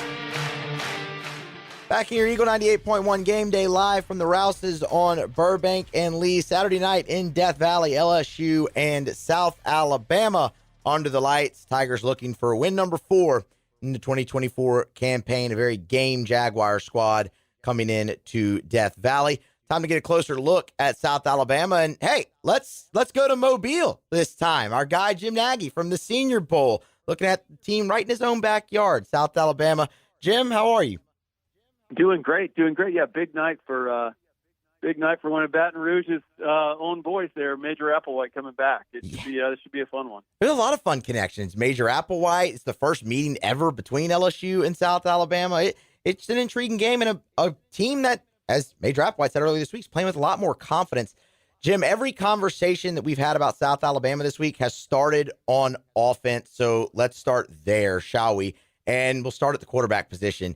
Gio Lopez, he's a freshman, but he has put up major numbers, and the one thing that's really stood out here is the running ability, mainly because LSU's struggled with that aspect of a quarterback's game so far. Yeah, Gio's talented. I know we usually talk about draft-eligible prospects on the show, but and he's not. But no, this kid, if you haven't seen him play, I would tell fans to envision Russell Wilson. He's shorter, but he's really thick. He's a strong runner. He's a lefty, and he can really throw it. He's got a lot of arm talent. He was at the Manning camp this summer and really stood out amongst a lot of the big school guys. In South Alabama, it almost backfired on him last year. We had a quarterback in the Senior Bowl, Carter Bradley, who's on the Raiders practice squad right now, and they decided to sit him for the bowl game. And Carter kind of wanted to get ready for the draft anyway, and they played Gio, and he lit it up. He was the MVP of the bowl game. I think he threw 5 or 6 touchdowns, and then, like I said, it almost backfired because then a bunch of big schools jumped in and tried to get him to leave with a lot of NIL money, and thank God for the people out at South Alabama. They were able to hold on to him. But if anyone watched that Thursday nighter on ESPN a couple weeks there last week against App State, I mean, this kid can move around. He can throw on the move. He's a run threat. He's going to give South Alabama a chance to score points tonight. What about from a passer, from a passing standpoint for him? Because I mean, I can look at the numbers and see 62% completion, and he hadn't turned the ball over at all. But is his strength more on the ground, or is he really that true dual threat of a quarterback? No, he's a true dual threat. I would say he's stronger as a passer than a runner. No, this guy, I mean, I talked about his running ability because he really can, because he's a big, thick guy. He can break tackles, so he's kind of unique. That's why I said Russell Wilson, who's the guy that I spent a lot of time with in the NFL when I worked for the Seahawks. Similar body type. I mean, he kind of looks like a running back. You'll see that. But no, he is a passer. I mean, this guy can again, all the awkward arm throws, all the on the move stuff. I mean, this guy can legit throw it. So I mean, if you get loose on the back end, if you're not communicating well and connected well, he can extend plays and beat you with his arm. There's no doubt. His running mate in the backfield, Fluff Bothwell, just an incredible name, but also pretty incredible running back that certainly is making a name for himself in the Sun Belt. What stands out most about him? Because I know Brian Kelly earlier this week talked about his ability to break tackles. Yeah, that's the biggest thing. It's funny. The guy's name is Fluff, and he runs anything but fluffy. He is a bruiser. He's got really nice balance. I actually posted something on my Twitter feed a couple weeks ago during that App State game, and it was him just in a goal line carry, just like breaking tackles. He's a really sturdy guy, powerful. For a true freshman, he's a really natural running back. So similar to like Gio Lopez, I mean, these guys they've had Fluff Bothwell committed in the state of Alabama for a long time, and just knowing the staff as much as I do, I'm out in that building a decent amount. And they were afraid at some point some bigger school was going to come in and snag him. I mean, they were holding their breath right up to the end of signing day that he was going to end up here. And now that he's here, I think they were right. They were right about him. I mean, they felt like they stole a guy in recruiting. And so far in this early part of the season, it sure looks like they did. Jim, I think when LSU fans right now hear mobile quarterback with great running ability, solid to great running back as well, they're going to look back at the South Carolina game and think Lenore Sellers, Rocket Sanders. These sound like different players, but how is this tandem similar to that one? Yeah, I think Gio's a better thrower than Sellers is. I think he can get more done in the pass game than Sellers can. And Bothwell's more elusive than Rocket Sanders is, and probably a little bit faster, but still a similar type of big back. I mean, Rocket Sanders is just a big tackle breaker, right? So yeah, that's a good comparison though. That is for a team that you've already seen. I mean, that's a pretty good comparison. LSU fans, obviously, and LSU staff hope it goes a little bit better Saturday night than it did in Columbia. Let's talk about one of the wide receivers, Jamal Pritchett. Not a big guy, but the production's pretty darn big. Leading receiver so far for South Alabama this year. What really stands out about Jamal Pritchett? Yeah, he can play inside and outside. Like you said, he's not the biggest guy in the world. I give Major Applewhite a ton of credit. He's done a great job since he's been at South Alabama of really like finding a true number one receiver and really getting the ball to that guy, being creative with that guy. So, 3 years ago it was Jalen Tolbert, who's now the number 3 receiver for the Dallas Cowboys. The next year was Jalen Wayne, who we had in the Senior Bowl, who's on a practice squad right now. Last year was a kid by the name of Colin Lacey, who caught 91 balls for South Alabama and jumped in the portal and went to Louisville this offseason. And now Pritchett's the next guy. And he's got good quickness. He's got decent speed to get down the field. And he's smart enough that they can move him all over the place. And like I said, Major was at Alabama calling plays for Devontae Smith. Yeah. And he was part of that, offensive staff when Devontae won the Heisman. So he's done a really nice job of really like figuring out who his guy is and then getting that guy to football. And Pritchett's certainly that guy right now. What about the ability in the return game for Pritchett, specifically on punt return? Yeah, that's what he's going to be at the next level, because I do think Pritchett's got a chance. He's going to get a chance in a camp. I don't know if he gets drafted, but he's definitely going to be a free agent to somebody. He's like you said, he's not the biggest guy, so he's not a kick returner, but he can get back there and field punts and be dangerous. I have seen him do that. So one thing he can consistently do is he's a really good ball tracker, so the fielding part of it's easy for him. And then he does a nice job avoiding that first wave and making that first guy miss, which all good punt returners can do. So yeah, again, if you're South Alabama, you probably need a play like that to stay in the game against LSU. So that will be key for them. They need to do something on special teams, to make a difference and stay in the game this week. Talking with Jim Nagy, the executive director of the Reese's Senior Bowl, getting our scouting report on South Alabama. Jim, we'll get you out of here on this one. We'll flip sides of the ball. We've talked a lot of defensive tackles so far this season. South Alabama's got one of their own in Bubba Thomas, a guy who's played an awful lot of football over there in Mobile, been a starter for a long time. What stands out for him going into his last season? Yeah, he is. He's he's a little bit undersized, but he's been one of their best players for about 3 years now. Like you said, played a ton of football. Again, don't know if he gets drafted. That's probably a little bit of a stretch. but I certainly think he's going to be in an NFL training camp next August. And he's going to, once you get in the camp, you got a chance to make a team. But he's, he's not the biggest guy, but he's more of a run defender. He plays with good leverage. He's a strong guy. He fights. He's tough. So yeah, if they're going to stop the LSU run, which I think they need to do, they got to take one phase of the game out of LSU to have a chance. They need a big game from Bubba Thomas inside. Jim Nagy, the executive director of the Reese's Senior Bowl, with us every week here on Eagle 98.1 Game Day to scout the competition. Jim, we appreciate it. Bye week next week, but next time we're talking, we'll be talking the Ole Miss Rebels, one that everyone is looking forward to here. We appreciate it as always, and we'll do it again soon. All right, Matt, that Ole Miss one's going to be fun. I can't wait for that one. Going to be a big one, Jim. That's for sure. Thank you for your time as always. We'll grab a break, come back on the other side with more. This is Eagle 98.1 Game Day.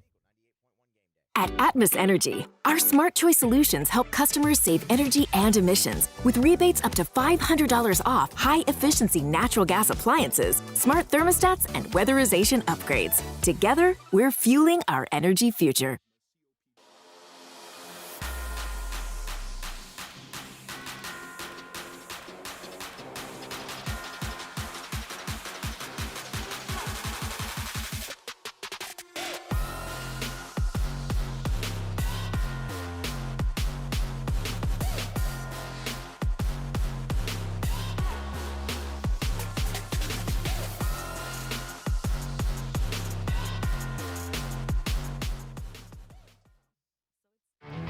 There it is, the extra mile, on the border of expected and extraordinary for those willing to go further, like vans customized for work or play, with safety and tech to keep you connected. Supported by a 5-star sales, service, and finance team, and backed by the 1-star you know. So go the extra mile. It's never crowded, because so few have what it takes to go there. Mercedes-Benz Vans. I've been doing business with Luba for 25 years. They're dependable, trustworthy. It's just the attention to detail with our clients. Our folks have years and years of experience. They're highly trained professionals. But many companies have that asset. What I'd like to think makes Luba a bit different is that we use those talents in a way that truly is dedicated to serving the needs of the folks who depend on us. Dylan Cruz here to tell you about Six Rings Baseball and Softball Camp. If you live on the North Shore and play ball, go to Six Rings Camps with former LSU assistant coach Dan Canaveri. His knowledge is second to none, and your child will improve and have fun doing it. Camps were held at Coquille Park and Six Rings Academy in Covington with 4 sessions over the summer. Full day and morning only sessions are available from ages 7 to 13. Go to sixringsbaseball.com or call 985-206-9096. Learn the game to love the game. When it comes to ending cancer, we push forward, always working together for you. That's why our cancer experts at Ochsner have clinically integrated with MD Anderson Cancer Center. This means advanced cancer care, including access to life-saving clinical trials and integrating care to treat the whole you. Introducing Ochsner MD Anderson Cancer Center. Long live you.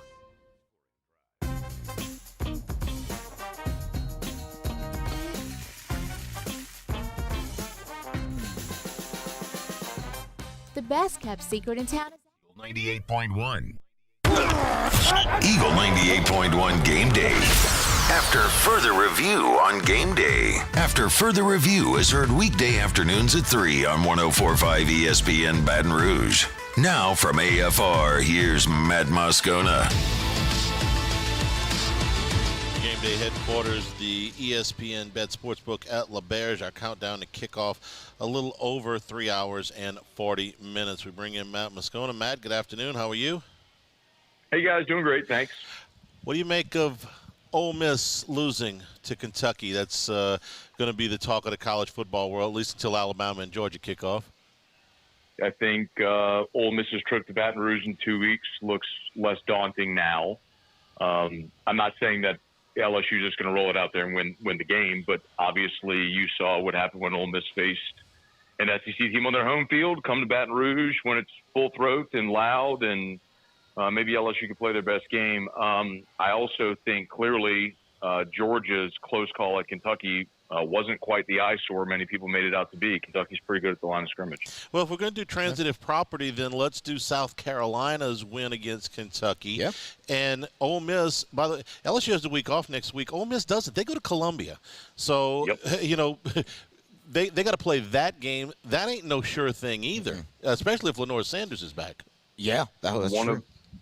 One of the reasons that I liked LSU at the beginning of the season against Ole Miss was the spot. LSU coming off a bye, back-to-back road conference games for Ole Miss. It would be their third consecutive. That was before we even knew they lost to Kentucky. So I'm not telling I'm picking LSU to win that game here today. We'll get there when we get there. But the bottom line is it looks more gettable, doesn't it?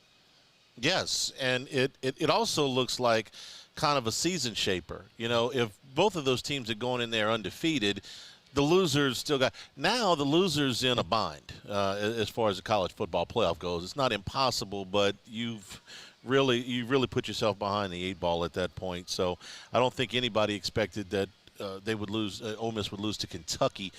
I mean, I don't know how many times in the summer, Matt, did we go through and go, you know, yeah, Ole Miss is going to come to Baton Rouge undefeated. We kind of took some of these games for granted, and this is an unprecedented, at least in the modern era since the 60s, amount of pressure on Ole Miss. They've never had these kind of expectations since Johnny Vaught was there.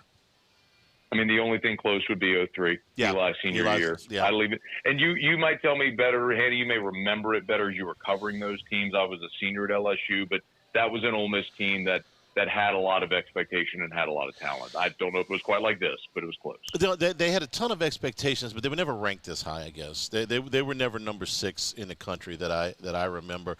And then the other thing was that in that division that particular year, LSU looked so incredibly strong that it was kind of the two of them. So I don't want to say Ole Miss was flying under the radar that year, but they were clearly behind LSU even after LSU had lost that game to Florida that year. At any rate, we'll have plenty of time to talk about that. I want to ask you, Matt, I think everybody in the listening audience knows where you went to high school.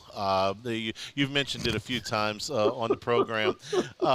Major Applewhite is a Catholic high grad, South Alabama's coach. In fact, he's not that much older than you, not that much younger than me. So I asked Gordy this question because we've all been following. Major Applewhite's been somehow connected to LSU's peripheral opponents forever. So give me kind of what you think. I know you know him, and you've obviously known him for a long time. So your thought about his kind of coaching journey that brings him to today? Yeah, he was a senior when I was a freshman at Catholic, and I saw every game he ever played at Catholic. And obviously he went to Texas and was a great player there. Got caught in the Chris Sims sort of fiasco when Major was the Big 12 Offensive Player of the Year and was fighting for playing time because Sims was, the hot shot recruit. I guess that's a tale as old as time. But Major was always really cerebral, and he was one of those guys I can remember as a player that would just outwork everybody. He's the guy that would go after practice when everybody was going in. I can remember him, on a knee at the 50-yard line, just working on throwing the ball from a knee, working on rotation and arm strength and things. Just one of those types of guys. I'm not surprised that's translated to coaching as well from his time at Texas and then at Alabama. I'm a little surprised it didn't work out for him at the University of Houston, just given the recruiting base, the resources there. But, sometimes you have to go and fail to get your next opportunity to succeed at a higher level. And I hope he does that at South Alabama and then maybe gets an even bigger job after this. But I'm happy for him. I realize it's only, a handful of games here, but when you watched South Alabama at least a little bit, what do you look at and you go, yeah, I can see what Major's doing there? Well, it surprises me because I would have thought they would have been more spread to pass, but this South Alabama team, and I did watch them last Thursday against App State. T-Bob and I were doing scone and tea at curbside, and they had TVs everywhere, so we were watching that, and it was their ability to spread you out to run it. It surprises me that a guy who was so proficient at throwing the football in that era, that this team at South Alabama is a spread you out to run it type team. And I do think that creates a little bit of a challenge for LSU here tonight because of the way they struggled to defend a similar offense when Lenora Sellers and Brockett Sanders were running the ball in Columbia a couple of weeks ago. So I do think that makes this more of an interesting matchup. Yeah, and especially, Gio Lopez, he doesn't look like Sanders. He's not as big, but they run him quite a bit. And do you think that LSU has solved some of the problems that has been leading to these chunk plays? One against Nichols, a couple against South Carolina. Not the monster plays against UCLA, but plenty in that 10 to 20-yard range. Have they shored some of this stuff up? So I was looking this up last night. So against UCLA, against USC, the longest run of the day was 17 yards. Against UCLA, the longest run was 17 yards. It was the two games in the middle where they allowed the 67, 66, and 75-yard runs. And, Handy, my contention is, look, there's going to be those plays where if you're not gap sound or they block it right, where you're going to give up the gash play. But what you can't do is allow the 17-yard run to become a 75-yard run. Like, that's what happened on the 75-yarder from Lenora Sellers, right? He got to the second level, and then Sage Ryan broke down, didn't get a hand on him, and it was off to the races. That's where you have to have good enough play at each level of the defense to get that guy on the ground, or at least get a hand on him so that the 17-yard run doesn't become a 70-yard run. And I hope they've done that. Brian Kelly was pretty adamant. I think the thing he said after last week's game that was most telling to me was when he was asked what they changed after, at halftime defensively, he was very sharp and said, nothing. We didn't change anything. They just executed the defense we called. Now, I don't know if that's entirely true, but at the same time, that should be encouraging if you're an LSU fan to say, okay, well, if they do execute the defense call, they can play certainly at a much more competent level than they did, say, in the first half against South Carolina or the first half against UCLA. Scone, you've talked all week about the young guys and LSU really starting to lean more on the young guys. Where do you think that's paid the most dividends so far, or has it yet? Well, it's definitely a defensive line, right? I mean, you have to start with Ahmad Bro. I mean, that guy looks like a star in the making, and he's still just at 275, 280 pounds. But you can look at his snap count continuing to increase every week, and it really shot up after the injury to Tank Guillory. I mean, he's the guy that they're saying, okay, kid, it's your turn. Now, I do think Muse is going to be interesting with Dominic McKinley healthy. He took 18 snaps last week. So do you see McKinley and Bro share those reps? Does McKinley take more of them? Bro, if I had to look at it, McKinley looks like the more physically imposing, higher ceiling guy. Bro looks like the very technical, like functional, skilled defensive tackle. So I think the two of them are going to make a really interesting tandem. But I don't know that it's even any question. I mean, some of the young guys in the defensive backfield have struggled so far, but Bro and then McKinley, the small sample last week, are the ones that I think look the best easily. Brian Kelly gave us a preview of what the personnel groupings will be without Harold Perkins. So we know that if they've got three linebackers on it, this will be dictated by opponent's formation. If there's a third linebacker on the field, it'll be Wes Weeks. If there's another defensive back on the field, it'll be either Major Burns or Kylan Jackson. What does it look like, Matt? What does the LSU defense look like without Harold Perkins? Well, tonight I think you're going to see a traditional 4-3 because of just what we talked about. South Alabama's. I mean, they ran for 300 yards last week. I mean, they're going to try to run the ball. So I think you're going to see West Weeks in the middle. It's good to see him back, and then you'll see Witt at the will and Penn at the Sam. So I think you do see more of a more traditional 4-3. The thing, though, that Brian Kelly said last week that I thought was so true with Harold, and I know a lot of fans have looked at the stat sheet and you don't see the sacks, the TFLs, but every time an offense breaks a huddle, they got to come to the line and account for number 7 because he could bring pressure off the edge. He could bring pressure up the middle. He could drop in coverage. You have to account for him. And when you take him off the field, there isn't anyone that LSU has on their roster that is capable of doing the things Harold Perkins is capable of doing. So I don't know that you're definitely not better for taking Harold Perkins off the field. I don't know if you're worse, but you're definitely going to be different in how you have to approach it. And I think the guy that has to elevate is Witt Weeks. Like, Witt Weeks needs to start playing like an all-conference linebacker.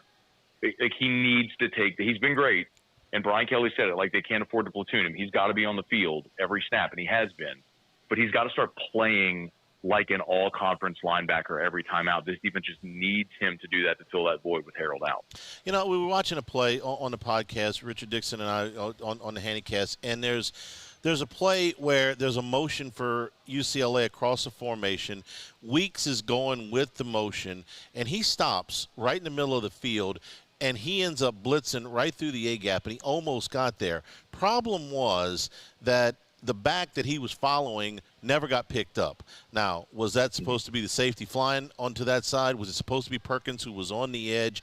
I don't know because we don't know what the call is, but it did look like they shifted responsibilities right there in mid-motion. And I just wonder, Matt, if there might be less plays like that because, no, the offense doesn't have to account for Harold Perkins anymore, but the defense doesn't. Their assignments are more set if he's not moving around. I don't know if that's wishful thinking or if that's a real thing. I think there's probably some validity to that because Blake Baker obviously could get more creative when he had Harold Perkins on the field. I'm just not going to argue that you're better. And I'm not saying you're saying this, Andy. You're not better taking that guy and that ability away from your defense. It's just going to be different. I'll tell you, I will be interested to see if we see Xavier Atkins because that's someone who's a freshman linebacker Brian Kelly mentioned. And he looks, as a freshman, at 6 foot, 210, 215, like Perkins did as a freshman. I'm not telling you he's going to go bend the edge and get 4 sacks against Arkansas. But I'm just telling you, he's kind of that athletic guy in space who, if he gets on the field, might be able to make some plays. Maybe in a game like this against this opponent, someone worth watching. Yeah, if they lose another linebacker, decide to move, the next guy up is Atkins, and that entire group has no more seasoned guys. It's going to be a freshman at that point. It could be Atkins. Well, the other guy is Devon Keys. So when West Weeks was out a couple of weeks ago, it was Keys that would have been the guy on the inside if they needed him. So those are the next. But you're right, it's 2 freshmen. Yeah. Thoughts on Georgia and Alabama later? Hanny. I didn't hear the show on Friday. Am I missing a joke somewhere?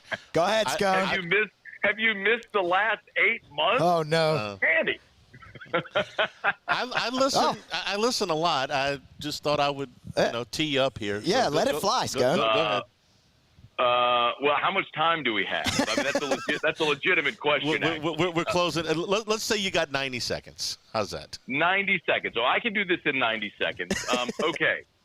First of all, I am absolutely floored by how many people are hand-waving Georgia after the close call against Kentucky, yet they're dismissing South Florida being in a 1-score game against Alabama with 7 minutes to go. Alabama does not have the luxury of losing the greatest coach of all time and literally half of their scholarship players from a year ago and not missing a beat. I don't care that you went and beat a bad Wisconsin team. You were in a dogfight on your home field against South Florida, and I don't care whatever FCS team you beat in week 1. Why are we being so dismissive of Georgia, who, by the way, just a month ago, we all watched put Clemson in a 3-hour chokehold? Yes, a Clemson team, which, by the way, has twice since scored 60 points. Georgia defensively is going to suffocate Alabama, and I am so tired of hearing that Georgia doesn't have any athletes. Georgia played Clemson on the road against a really good Kentucky team, and then they scored 50 or whatever it was against the Little Sisters of the Blind that nobody cares about. Georgia's going to be fine tonight. They're still the standard bearer in college football, and I think they're going to assert themselves tonight with a legit revenge game after last year's SEC championship. I only have one question about that. Who said Georgia doesn't have athletes? Can I talk to them? I am so floored. Hanny, it's been all week about Georgia not having athletes. I've heard Georgia doesn't have Brock Bowers. No. I've heard Georgia doesn't have the depth that they usually have. No Lad McConkey. That's what everybody. I talked to our morning show. Saw it on Game Day this morning as well. There's no Brock Bowers, no Lad McConkey. Who Dominic Lovett you thought was going to be good? I'm am I watching the same team that the ETN kid from Florida that everybody wanted? Bro, they're going to. Georgia, I think Georgia makes a statement tonight, Andy. I'll just say that. Yeah, I understand not having McConkey and Bowers. I'm with you. I don't know anybody that with a straight face can tell you Georgia doesn't have players. I mean, I get that they're not as accomplished. I don't know who's going to win the game. I don't have a strong feeling one way or the others. I know. Obviously, he said I do. No, really. Well, pick your favorite betting app and have at it because it's pretty much a pick 'em. Scone, after the game, whiskey and wine. Yeah, T-Bob and I'll be live as soon as the clock hits 0. So the 104.5 ESPN Facebook and YouTube from Don Juan Cigar Bar. All right. Thanks a lot, man. We'll talk to you then. Okay, guys. Arkansas turns a fake punt, and I mean a big fake punt. Beautiful. They were double digits to go, right? Yeah. It was more than 10 yards. I forgot exactly what it was. But punter pulls it, goes straight up the middle. A&M ain't even bothered to turn around and look.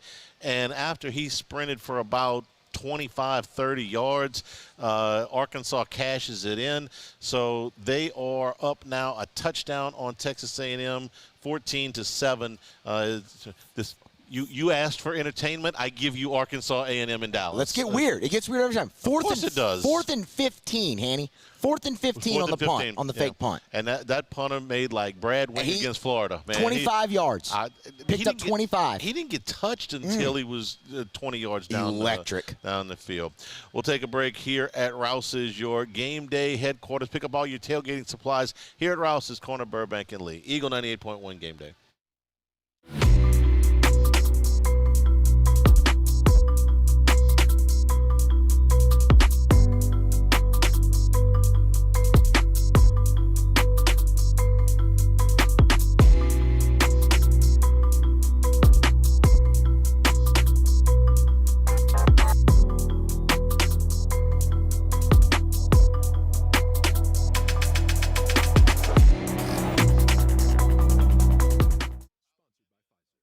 Breck teamed up to reimagine your parks, and you imagined big. With your help, we went to work, creating 12 beautiful community parks across the parish. A family-sized water park, miles and miles of trails, and parks just for your dogs. There are more places to splash, to explore, to run wild, and even soar. You imagined, we delivered gold. Breck, your #1 park system in the nation. Electricity is all around us, and our families depend on it. Every day is sparked by the power of a cold drink or a warm meal, a movie night, and a comforting light at the end of a dark hallway. From sunrise to sunset, playtime to bedtime, our team is ready to take care of your electrical needs. Even in the case of an after-hours emergency, the light in your life shines brighter with Mr. Electric. Hey, it's Matt Moscona. For years, you've heard me tell you about Insurance Network of Louisiana, helping you find better coverage for less money. But it's not just for your home and auto. They also offer commercial property. So, retail stores, professional offices like doctors, dentists, attorneys, clothing boutiques. Insurance Network of Louisiana can find you better coverage for less money. They service the entire state of Louisiana, and they're local. So call today at 293-0450 or lainsurance.net. Jerry and Benny Payne began Central Plumbing Company out of their driveway in Tanglewood subdivision. 50 years later and 4 generations down the road, we continue to serve Baton Rouge and the surrounding areas for all of their plumbing needs. Residential, commercial, industrial, or hospitality, Central Plumbing is here 24/7, 365. We want to thank our customers, family, and friends for 50 years of success. And looking forward to 50 more.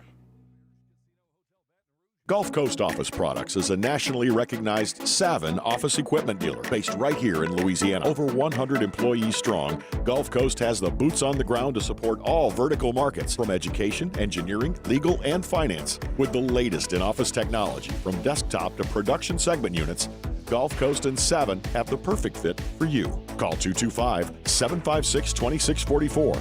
That's 756-2644. 98.1. Eagle 98.1 Game Day. Off the bench on Game Day. Presented by Shell. Shell is the rhythm of Louisiana. Off the Bench is heard weekday mornings at 7 on 104.5 ESPN Baton Rouge. Now from OTB, here's T-Bob Hebert. All right. Let's see here. How do you replace Harold Perkins? Again, like I said, bottom line, you get worse when you use a player of that caliber. This year, it's maybe not as impactful, but as Coach Kelly's talking about there was a hybrid factor to Perk where you could basically be in nickel or be in a 3 linebacker look, and you weren't actually changing personnel. That changes now. Yeah, we talked about it yesterday. It feels like you'll bring Major Burns back to the star position. Jordan Allen probably go back there to the safety position.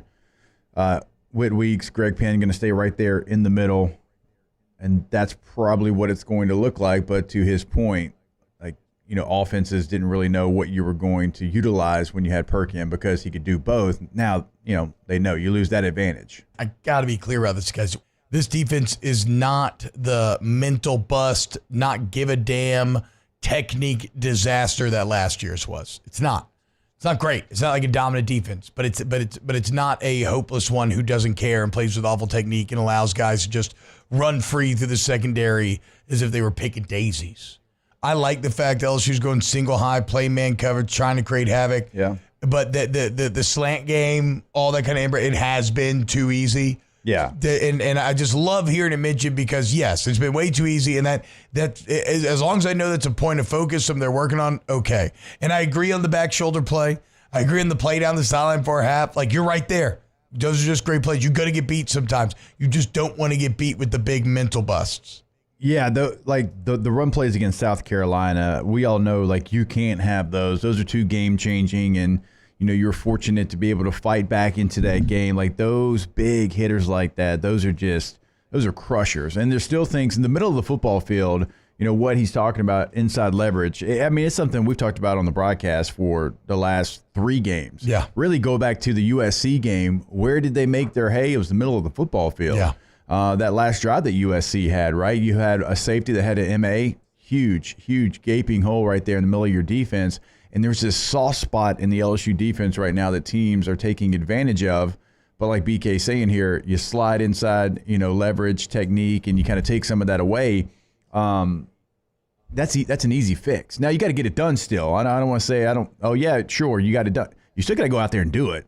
But those are things that you clean up from what South Carolina looked like to what it looked like in the run game against UCLA. Now you got to continue to get rid of those things. You got to continue to the things that you keep giving up to these teams. You got to take that away game by game. Something that I thought needed to be mentioned, talking about Xavier Thomas. And he was fantastic. A little touch pass that he found a way to finish in the end zone. The over-the-shoulder catch on that punt.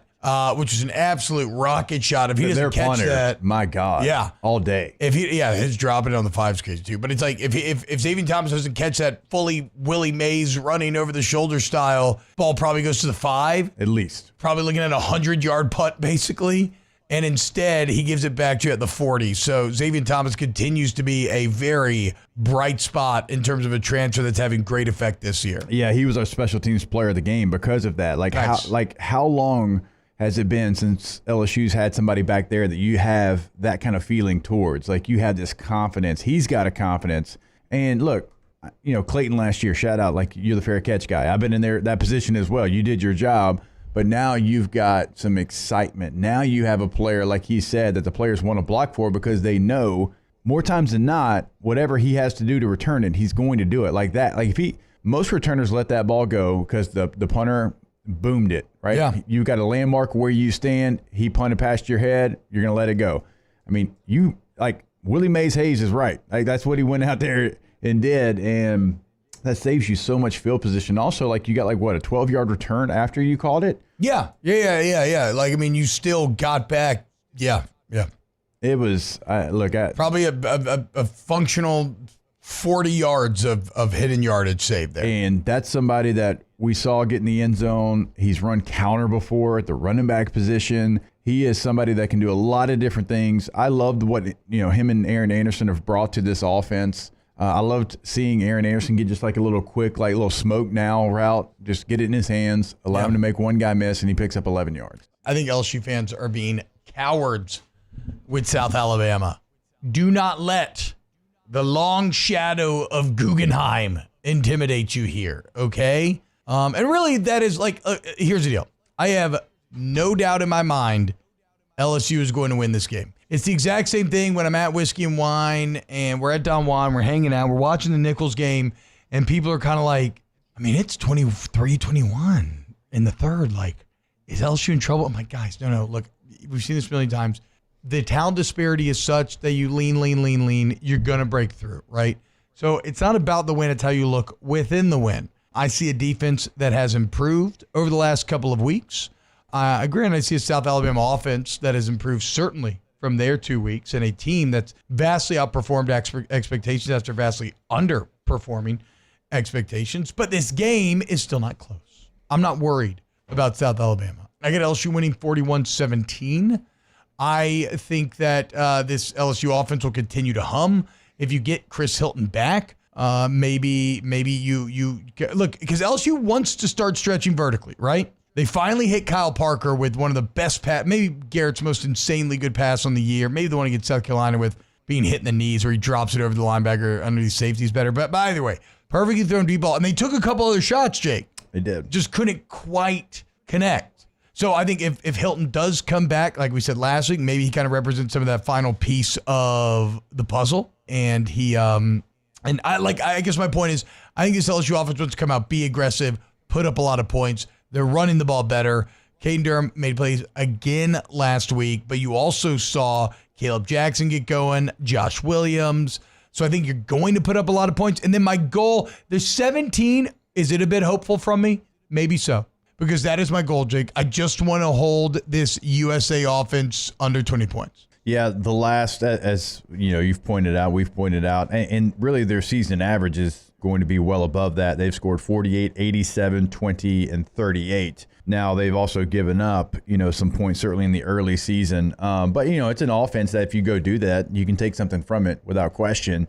And this defense feels like they're right there on the verge of being able to turn a corner. I am not saying that they are going to be a top 5 SEC defense, but they feel like they're on the verge of figuring out who they are. The edge rushers have been incredible. I think you're getting better defensive tackle play than any of us could have ever assumed, certainly once Guillory goes out. The linebacker play continues to be steady. And I said it earlier in the show, if the back end can continue to make strides, then you will be a defense that won't be just this glaring weakness for your team. And so I think this is a great game. This is going to be a test for the defense because offensively, South Alabama has figured some things out, and that's why you score 130 points in the last 2 games. And so I'm with you. Again, guys, F them. What they did to Nakinis was wrong. It was. It's straight up wrong. I think they quit the game with 6 minutes left or something. They run it, they 6-minute quarter, something, whatever. That's straight up wrong.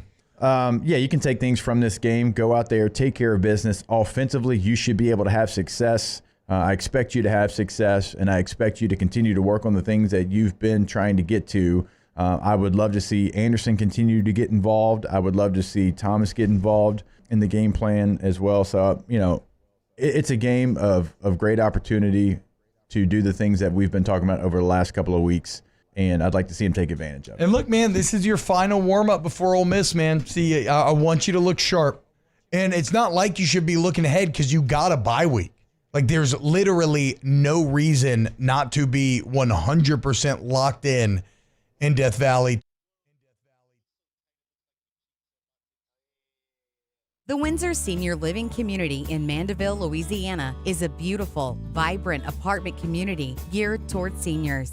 They are nestled right in the heart of Mandeville, where seniors live a more carefree lifestyle in spacious apartments with the peace of mind that comes from having a little extra help. Call the Windsor at 985-624-8040 to schedule a lunch and tour. Come see how the Windsor can be your passport to peace of mind. There it is, the extra mile, on the border of expected and extraordinary, for those willing to go further, like vans customized for work or play, with safety and tech to keep you connected, supported by a 5-star sales, service, and finance team, and backed by the 1-star you know. So go the extra mile. It's never crowded because so few have what it takes to go there. Mercedes-Benz Vans. I've been doing business with Luba for 25 years. They're dependable, trustworthy. It's just the attention to detail with our clients. Our folks have years and years of experience. They're highly trained professionals, but many companies have that asset. What I'd like to think makes Luba a bit different is that we use those talents in a way that truly is dedicated to serving the needs of the folks who depend on us. Dylan Cruz here to tell you about Six Rings Baseball and Softball Camp. If you live on the North Shore and play ball, go to Six Rings Camps with former LSU assistant coach Dan Canaveri. His knowledge is second to none, and your child will improve and have fun doing it. Camps were held at Coquille Park and Six Rings Academy in Covington with 4 sessions over the summer. Full day and morning only sessions are available from ages 7 to 13. Go to sixringsbaseball.com or call 985-206-9096. Learn the game to love the game. When it comes to ending cancer, we push forward, always working together for you. That's why our cancer experts at Ochsner have clinically integrated with MD Anderson Cancer Center. This means advanced cancer care, including access to life-saving clinical trials and integrating care to treat the whole you. Introducing Ochsner MD Anderson Cancer Center. Long live you. Breck teamed up to reimagine your parks, and you imagined big. With your help, we went to work, creating 12 beautiful community parks across the parish. A family-sized water park, miles and miles of trails, and parks just for your dogs. There are more places to splash, to explore, to run wild, and even soar. You imagined, we delivered. Gold. 98.1. The dependable Storage College Football Scoreboard. Dependable Storage. Let us store your stuff. DependableStorage.com. And we start in Arlington as Arkansas leads number 24 Texas A&M 14-7. Taylon Green with a 75-yard touchdown pass. Arkansas has also cashed in after a long fake punt. Got them in scoring position, and they lead A&M by a touchdown. At the loveliest little village on the plains, number 21 Oklahoma leads Auburn 7-0. Michael Hawkins Jr. gets to start at quarterback for Oklahoma. He's got a 48-yard touchdown run for the only score in this game. Auburn had a drive die inside the 5-yard line of Oklahoma. They went for it on 4th down and missed. James Madison leads Ball State 56-7. Texas State over Sam Houston 29-14. Wisconsin and USC, number 13 USC, are tied at 7 as they begin the second quarter at the Mausoleum. Number 16 Notre Dame leads number 15 Louisville 21-13. Now extra point to come. Riley Leonard has opened up 6 out of 7 and a touchdown pass for the Irish. Miami of Ohio and UMass are tied at 7. That's in the second quarter. UL Lafayette with a 14-3 lead over Wake Forest early in the second quarter at Winston-Salem. Kansas and TCU tied at 14 in the second quarter. UNLV, kind of the talk of the college football world this week with the quarterback transferring out, 3 games into the season. Redshirting and then leaving. Yeah, that's a very fancy word for quitting. Anyway, UNLV leads Fresno State. Obviously, an emotional UNLV team. They also stayed in the the Mountain West this week without going to the Pac-12. So I was going to say, you think they got a little juice out there? There's been a lot going on in Vegas this week with the Rebs. They lead Fresno State 14-0. That's in the second quarter. San Diego State leads Central Michigan 14-10 in the second. Other second quarter scores: Georgia Southern leads Georgia State 17-7. Marshall leads Western Michigan 10-3. Akron leads Ohio 3-0. Kent State, Eastern Michigan are tied at 7. Early in the first quarter, North Carolina leads Duke 3-0. We'll see how the Tar Heels respond after giving up 70 last week. UTSA and East Carolina are tied at 3. Mississippi State and Texas are just underway, as are Colorado and Central Florida, who had the kickoff of that game delayed about 45 minutes due to weather. Earlier finals today, the big upset in Oxford. Kentucky beats number 6 Ole Miss 20-17. Fantastic ball game. A 4th down and 7 from their own, deep in their own territory for Kentucky. With about 4 minutes to go in the game, they decided to go for it. Brock Vandegrift with a 63-yard completion to Barion Brown that set up Kentucky for what ended up being the winning points. Ole Miss with a 48-yard field goal at the gun that would have sent it to overtime, missed wide left. Number 12, Michigan, got out to a big lead and then held on against Minnesota, 27-24, 21 points in the fourth quarter for the Golden Gophers as Michigan gets the win to move to 4-1. Number 23, Kansas State beat number 20, Oklahoma State, 42-20. DJ Giddens for Kansas State, 187 yards and a touchdown on the ground. Number 22, BYU beat Baylor 34-28. Cougars got out to a 21-0 lead. Baylor falling just short in the comeback attempt. It was Indiana over Maryland, 42-28. Indiana is 5-0 for the first time since. Oh, I'm not sure, but I can tell you they have a chance to win 9 games for the first time since 1967. Yeah. I don't know the answer to that. When I said that, I was kind of hoping you would look it up because I don't know. We can do that. It's been a long time. Nebraska scoreless in the first half with Purdue. They went to the break 0-0. Nebraska beats Purdue 28-10. UConn beat Buffalo 47-3. Hang on. Boston College comes back 14 points in the fourth quarter to beat Western Kentucky 21-20. Okay, since when? Indiana is 5-0 for the first time since that aforementioned 1967 season. The last time that they won 9 games. Okay, very good. NC State beats Northern Illinois 24-17. Syracuse beat Holy Cross 42-14. Navy goes to 4-0, 41-18 over UAB. Navy's undefeated. Army's undefeated. They're in the same conference. I'm just saying. Tulane gets a win against South Florida down at Gilman Stadium, 45-10. Greenies dominant today. They led this one 31-7 at the half. Darian Mensah threw for 326 yards and 3 touchdowns. Mekhi Hughes with a couple of touchdown runs for the Wave. And that is your college football scoreboard. Auburn in the vicinity of the end zone. Did he actually catch that? I think he looks did. like a touchdown for Auburn. They may be about to tie the score. Yes, they have. Yep. Early in the second quarter, Auburn and Oklahoma are tied at 7. We're brought to you by Supreme Rice and SupremeRice.com. Try the new parboiled rice. Very, very favorite at many, many restaurants with the parboiled rice for your jambalayas, for your gumbos, for your etouffees, for your stews, along with all the other flavors and styles of Supreme Rice, the long grain, the medium grain, the brown, the jasmine. Add the parboiled rice, now available wherever you buy rice. Supreme Rice, part of the Climate Smart program that ensures future generations of farmers will be able to take advantage of things in Louisiana as they reduce methane emissions and they promote water conservation. Pick up Supreme Rice wherever you buy rice, like right here at Rouse's. Pick up your Supreme Rice. You're going to get more for your money, and you're going to be supporting our Louisiana farmers because all of our Supreme Rice, grown, milled, and processed right here in Southwest Louisiana. They've been doing it since the 1930s. For more information and great recipes, go to the website at SupremeRice.com. We'll take a break. We'll hear more about South Alabama when we come back. The voice of South Alabama, JT Crabtree, joins us when we return here at Rouse's Eagle 98.1 Game Day. It's no secret. The best oysters in Baton Rouge are at Jolie Pearl Oyster Bar. Enjoy mouth-watering South Louisiana flavor and oysters from all over the country.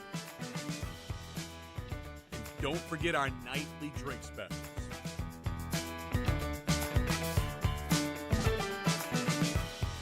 Jolie Pearl Oyster Bar, located in downtown Baton Rouge. Electricity is all around us, and our families depend on it.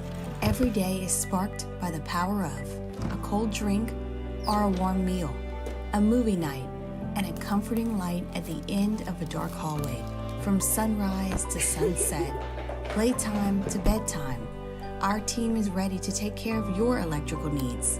Even in the case of an after-hours emergency, the light in your life shines brighter with Mr. Electric. Hey, it's Matt Moscona. For years, you've heard me tell you about Insurance Network of Louisiana, helping you find better coverage for less money. But it's not just for your home and auto. They also offer commercial properties. So, retail stores, professional offices like doctors, dentists, attorneys, clothing boutiques. Insurance Network of Louisiana can find you better coverage for less money. They service the entire state of Louisiana, and they're local. So call today at 293-0450 or lainsurance.net. Jerry and Benny Payne began Central Plumbing Company out of their driveway in Tanglewood Subdivision. 50 years later and 4 generations down the road, we continue to serve Baton Rouge and the surrounding areas for all of their plumbing needs. Residential, commercial, industrial, or hospitality, Central Plumbing is here 24/7, 365. We want to thank our customers, family, and friends for 50 years of success. and looking forward to 50 more. Gulf Coast Office Products is a nationally recognized Savin office equipment dealer based right here in Louisiana. Over 100 employees strong, Gulf Coast has the boots on the ground to support all vertical markets, from education, engineering, legal, and finance. With the latest in office technology, from desktop to production segment units, Gulf Coast and Savin have the perfect fit for you. Call 225-756-2644. That's 756-2644 for Gulf Coast Office Products. There it is, the extra mile, on the border of expected and extraordinary, for those willing to go further, like vans customized for work or play, with safety and tech to keep you connected, supported by a 5-star sales, service, and finance team, and backed by the 1-star you know. So go the extra mile. It's never crowded, because so few have what it takes to go there. 98.1. Eagle 98.1 Game Day. Opposing Media. Presented by Rev. Rev. Fiber fast internet made in Louisiana. Earlier this week, Matt Moscona sat down with the voice of the South Alabama Jaguars, JT Crabtree.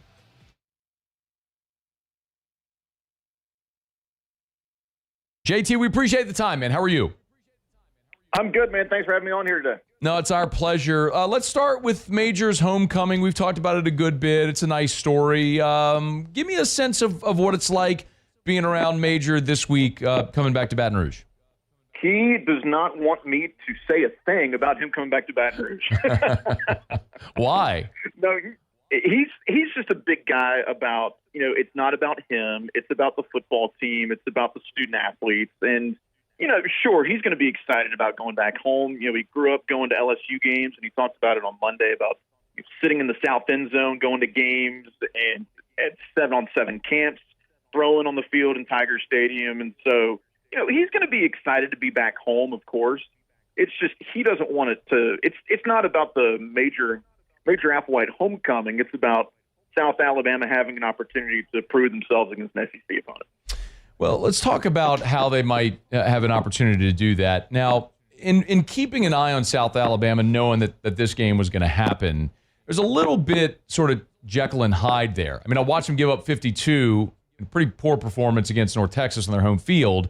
And then I was also watching last Thursday when they went and bludgeoned Appalachian State up in Boone. So which is closer to the real version of South Alabama? Yeah, it's a great question, isn't it? I think what we've seen the last 2 weeks is more of what we expected from South Alabama this coming into this season. It was a young defense that really didn't play with each other coming into the season, and so there was a huge adjustment period for the 9 new starters we had between injuries, graduation, and transfers. We really only have 2 guys that played significant snaps a year ago. And so this defense is finally starting to come together a little bit and gel. And then offensively, this is exactly what we thought this offense could be. With Major Applewhite being here the last 3 years as our offensive coordinator, we knew that we could do some dynamic things. With Gio Lopez being now a true dual-threat quarterback that we've never really had in our program's history. And keep in mind, we started football in 2009, and we've only been FBS since 2012, so still a very young program.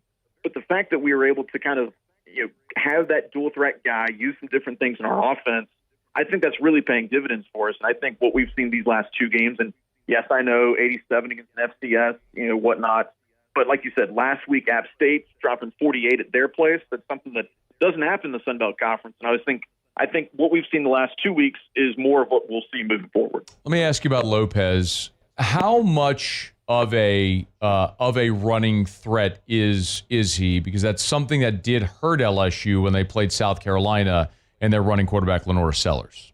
He's a true running threat. We'll run some design QB power with him. You'll see some read option stuff mixed in there as well. He's a true guy that's going to tuck the football and go. We haven't had that in the past. We've had some guys that could move if he needed to, but he's a true threat to tuck that football and go. He ran one off a week ago for 50 yards. He had another 30-yard touchdown mixed in there too. And so this is a guy that can really tuck the football and go. And as a redshirt freshman, he's looked unfazed. He's looked comfortable out there. And it's really exciting to see what he's doing already as a redshirt freshman. What about on the line of scrimmage, JT? Because it's typically where, when you have programs like this, you start to see a little bit of the disparity, right? It's just the size and the physicality at the line of scrimmage. Yeah, no question. Yeah, I think that's going to be the biggest thing for South Alabama to try and kind of figure out this weekend is our offensive line, to their credit, has held their own so far this year. We've looked okay in that regard. Defensively, we haven't gotten a ton of pressure yet this year. And so, of course, matching up with Campbell on one side and Jones on the other, and, of course, the guys in the middle, too, it's going to be a really tough task for us. We're kind of undersized at defensive line. We run a 4-2-5, but you'll see some 3-3-5 mixed in there with an edge guy kind of floating around the middle sometimes. We used a lot of stunts last week at Appalachian State, and that seemed to keep them off balance. You'll probably see that again this weekend, I would expect, just because it worked so well last week against the Mountaineers. So we'll see. The up front is where we dominated last week against Appalachian State. Up front is going to be a huge determining factor of if we can have some success coming up this weekend. I do want to add, let me stay on the offensive side of the ball for just a quick second, because I did want to ask about Fluff Bothwell. Aside from the name, which has gotten a lot of attention this week, he's clearly been a very productive back as well. Can you sort of tell us stylistically what he's like? What's really impressive to me about him so far is his body control. He's not the fastest guy out there. He's not the biggest guy. He's 5'10", 220. But he'll run through arm tackles. You saw maybe the second touchdown he had last week at Appalachian State. He was starting to get cut down. He spun off a guy, put a hand on the ground, stayed on his feet, and got in the end zone. That's what he does the best, in addition to being patient. He's a true freshman. He leads all FBS freshmen rushing yards and rushing touchdowns this year. And he's so patient behind his blocks. He can sit there, wait for something to open up. He's not going to just get the ball and explode. He can make things happen by waiting an extra tick. And really that's where he's been his best this year, is having an opportunity to figure it out, wait for those blocks to develop, and then go. JT Crabtree is with us, radio voice of the South Alabama Jaguars, on Twitter at JT Crabtree USA, if you want to give him a follow. Flip it over to defense. We talked a little bit about the line. Is there a strength, perceived or otherwise, an undoubted strength there on the defensive side for USA? I think for us, we didn't return a single start at linebacker from a year ago. And then the majority of our defensive backfield either graduated or transferred as well. But in spite of all that, we've got some guys back on the defensive line. Our strength this year has been our defensive secondary. And I know the passing defensive numbers don't look great. North Texas absolutely torched us week 1. But since then, we've played really, really well defensively in the passing game. A guy, Jordan Scruggs, who's our Husky, which to LSU fans, that's kind of similar to the nickelback, the star position that the Tigers use. Scruggs is a guy that's been used in the box and run support, out wide and pass, and he's been tremendous. He's a former D2 walk-on. He's our 4th school in 4 years for him, and he's right now the current Sun Belt Conference Player of the Week, Defensive Player of the Week, because he had a 96-yard interception return that was, a 14-point flip right there on the play that he made. He's 3rd on the team in tackles so far this year. He's been great. And then we've had some injuries with Ricky Fletcher at cornerback. He's probably our best defensive back. He hasn't played this year, and he's going to be out this weekend as well. So a true freshman, Amarian Fortenberry's played really well. He's played much better than we expected, especially this early in his year. Jaden Voisin at free safety has been kind of our vocal leader. He's the green dot for our defense as well, and he's a guy that, as free safety, he's not going to be up top in pretty much any position. He's going to be down in the box as kind of a 3rd or 4th linebacker in some situations. He's primarily a run support guy. He'll drop in some zone every now and then, but he's our vocal leader of the defense. So defensive backfield, probably our strength. We have some veterans up front on the defensive line with Kevius Thomas, Maurice Strong's on his 7th year of football, and a transfer from Liberty, Akil Washington as well. So we've got some good pieces here or there, but overall I think the defensive backfield's been our best. Yeah, just when you look at the venue as well, this is something the South will do typically once a year, right? Go play one of these Power 5 non-conference games. Oklahoma State last year. I think a lot of people might remember that UCLA game a couple of years ago. It was a 1-point game. UCLA won by a point out there in the Rose Bowl. Tennessee, Nebraska, some of the other games that South has played there in these big venues. How typically does the program or this team approach the opportunity to go play in one of these games against a Power 5 in their building? You know, with the exception of the Tennessee matchup in 21, where we just couldn't handle their tempo, we've played pretty well against Power 5 and Power 4 teams over the last couple of years. You mentioned Oklahoma State last year.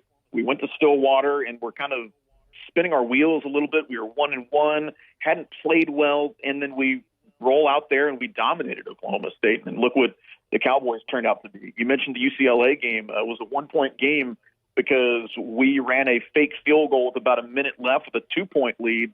We didn't get it, and UCLA marched down the field and got a last-second field goal. And that was a game, honestly, that we should have won.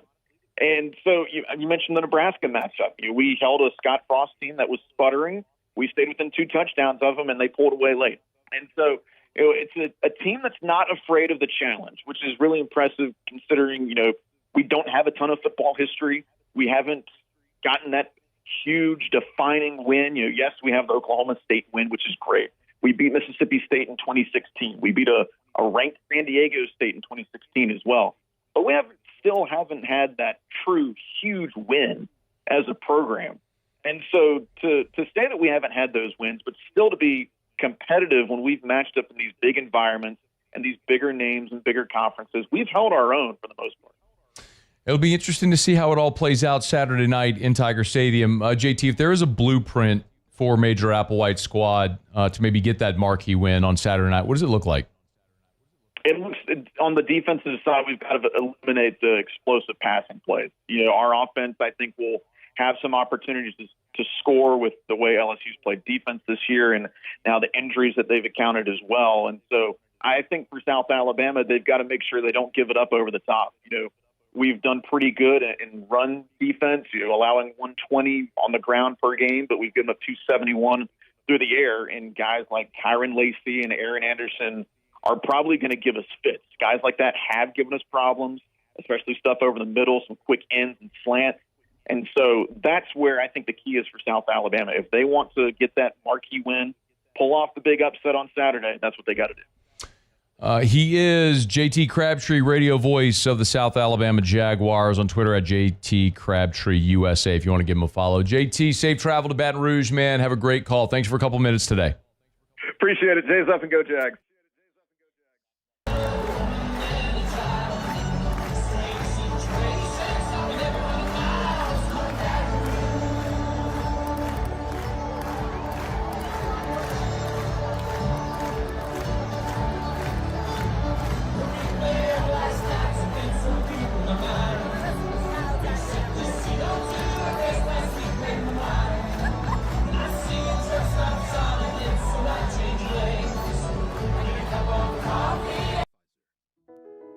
I've been doing business with Luba for 25 years.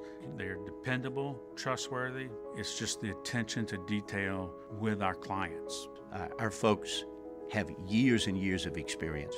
They're highly trained professionals, but many companies have that asset. What I'd like to think makes Luba a bit different is that we use those talents in a way that truly is dedicated to serving the needs of the folks who depend on us.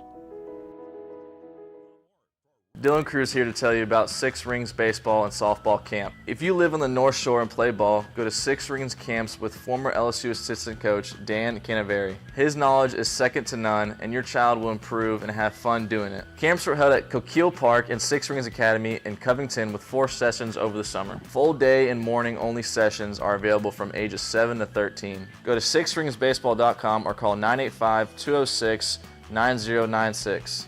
Learn the game to love the game. When it comes to ending cancer, we push forward, always working together for you. That's why our cancer experts at Ochsner have clinically integrated with MD Anderson Cancer Center. This means advanced cancer care, including access to life-saving clinical trials and integrating care to treat the whole you. Introducing Ochsner MD Anderson Cancer Center. Long live you. Breck teamed up to reimagine your parks, and you imagined big. With your help, we went to work, creating 12 beautiful community parks across the parish. a family-sized water park, miles and miles of trails, and parks just for your dogs. There are more places to splash, to explore, to run wild, and even soar. You imagined, we delivered. Gold. Brack, your #1 park system in the nation. Electricity is all around us, and our families depend on it. Every day is sparked by the power of a cold drink or a warm meal, a movie night, and a comforting light at the end of a dark hallway.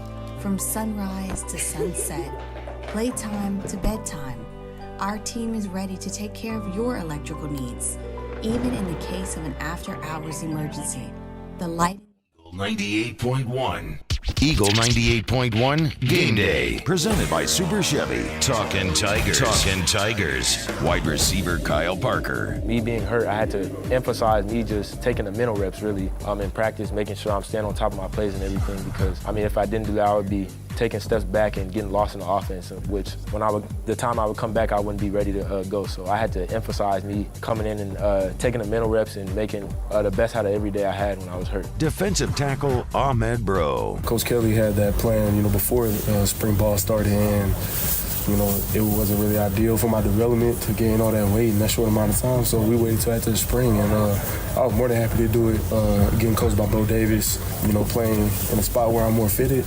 And I mess with it a lot. Tight end Trades Green. Mason's a great guy. Like, he's a great leader and role model. Like, he teaches me things like getting here early, being a pro, doing everything the right way every time. Safety Deshaun Spears. Typically when I'm out there, I don't really think that I'm, a freshman. I'm just out there flying around trying to play, with the big kids. So, that's really all I think. Wide receiver Kyle Parker. He's a real personable coach, I would say. Coach Hankton is great guy. He's not a big rah-rah guy, but he'll give it to you straightforward, let you know what you need to know or whatever you need to fix. And he emphasizes that a lot. He's always going to be hard on us because he expects us to be at such a high standard. So him being hard on everybody like that, he's a great coach. He's just always going to make sure we're doing the right thing in the right position. He's going to put us there to make plays. So. Defensive tackle Ahmed Bro. They just gave me like a map, how much protein I'm supposed to eat and all that. And honestly, I didn't go up that much in body fat. I just ate a lot of Whataburger, I ain't gonna lie to you.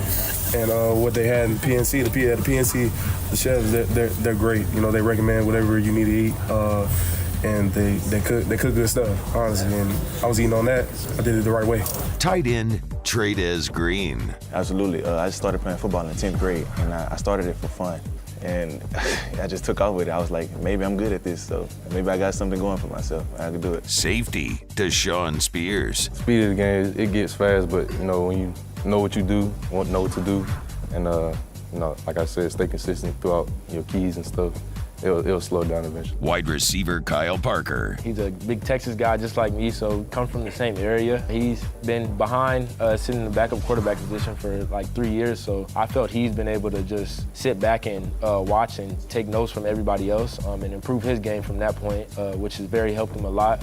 And he's came out here and produced very well, putting the ball on the money, making the right reads. And I love him at quarterback, and I think he's the best quarterback in the nation, so it's been great playing with him. Defensive tackle Ahmed Bro. What's your Whataburger order? You're a Whataburger guy? My Whataburger order, so I order a sweet spicy bacon burger with jalapenos on it, 3 large fries, and a large Powerade, gas. Tight end Trades Green. I feel like we got one of the most talented tight end rooms in the country. I feel like Coach Sladenagel, he's doing like a great job with us. Like, he's teaching us like a lot of stuff. So basically just me and Pimp. Mason's helped with us, me and Pimp also. So I feel like Mason's a great stepping stone for us. Safety Deshaun Spears. It would be Jacoby Stevens. Yeah, he's really helped me throughout since I got here. Probably the third day I got here, we was doing drills and stuff.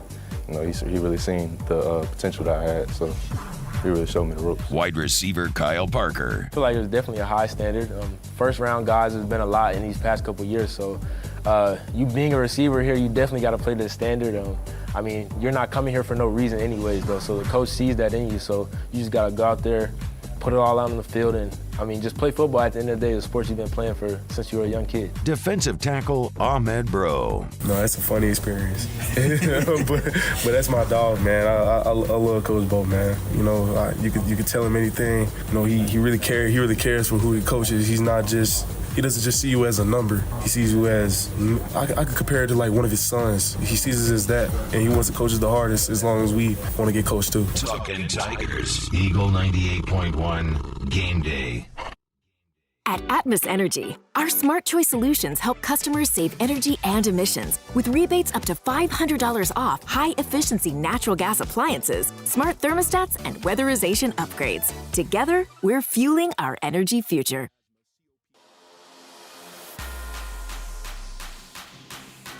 Hey, Richard, how are you? Doing good, man. Awesome. You all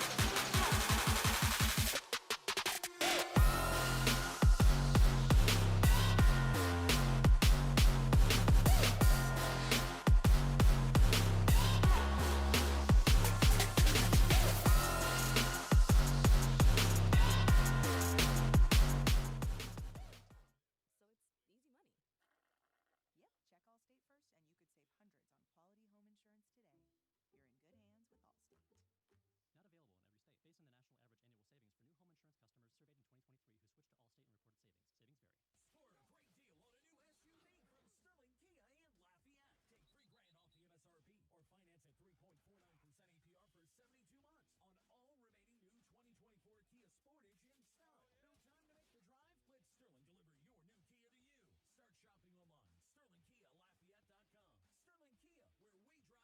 At the best price and compared to leading national brands that Rouse's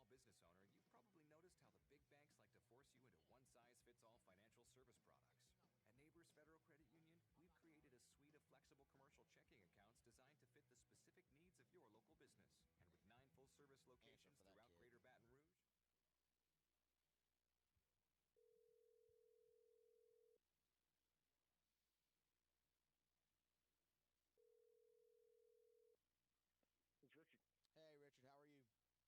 Most of Rouse's Market's brand is made right here at home. But Rouse's Markets travels the world, too. And they personally taste and try and guarantee everything in their brand. So, if the Rouse's Market's name is on the label, you can trust it's good. L'Auberge Casino Hotel Baton Rouge and ESPN Bet want to help you get ready for football season. Download the ESPN Bet app today and explore our action-packed online sportsbook with exclusive odds boosts and cutting-edge features. Then stop in at L'Auberge to catch the action in person. ESPN Bet, Baton Rouge's new home for sports, is now open. Watch every game on our giant screen TVs,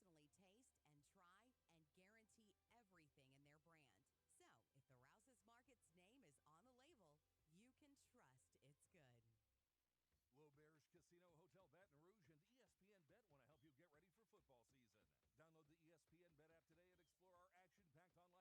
for all the excitement at L'Auberge Baton Rouge. Must be 21. Gambling problem? Call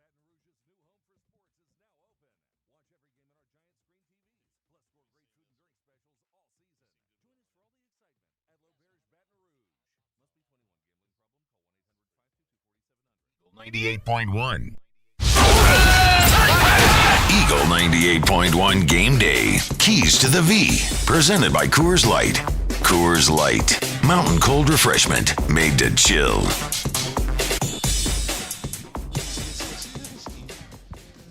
That's good. Oh, we're back. Eagle 98.1 Game Day at Rouse's. Yeah, A&M and Arkansas is just so enthralling that you just never know what chaos is going to happen. Let's get weird. You get caught up in it. We bring in Richard Dixon. I should introduce him as native Mississippian. Yeah. Richard Dixon. Before I ask him the first question, Rich, how you doing? I'm doing good, man. We got a lot of good games today. It's been a really fun day, and I say native Mississippian. Of course, you grew up in Mississippi, and your family's got connections to both Ole Miss and Mississippi State. So I have to ask you what you thought of the Rebels getting upset earlier today. Well, I guess we're going to beat Ole Miss and Georgia now. I mean, that's what we kind of said earlier in the year. Thank goodness you don't have to play Kentucky. Yeah. No crowd. No, it was, I think, a great game plan. Kentucky just kind of swallowed them up, wouldn't let them get long drives. I think they only had 8 minutes of possession in the first half. It played into Kentucky's hands, and shoot, I love watching Ole Miss get beat. They, they had an opportunity, field goal missed that would have sent it to overtime. I'll be honest with you. I thought the whole day, Ole Miss is going to figure out a way how to win this thing. But, Rich, when you haven't played in pressure situations, and Ole Miss just hasn't played in a bunch of these. This was real pressure today. This was, you got a national seed, I'm going to call it, the top 10. You've got bigger games coming up on your horizon, one of them in a couple of weeks right here. And this was real pressure for the first time, and they couldn't handle it. Yeah, I mean, you heard Lane Kiffin early on said, this is the best team we've played so far, that they're a good bunch. And that's the other side of the story when we talk about, these early game seasons and going out and test yourself really early. You hate to get a loss early in the season, but you really find out who you are and know what you need to work on. And, for Ole Miss, I feel like this is the third year in a row, at least second year in a row, where they were 0-4, 0-5 until they get tested and then struggle after. They had multiple penalties in the first half on third down.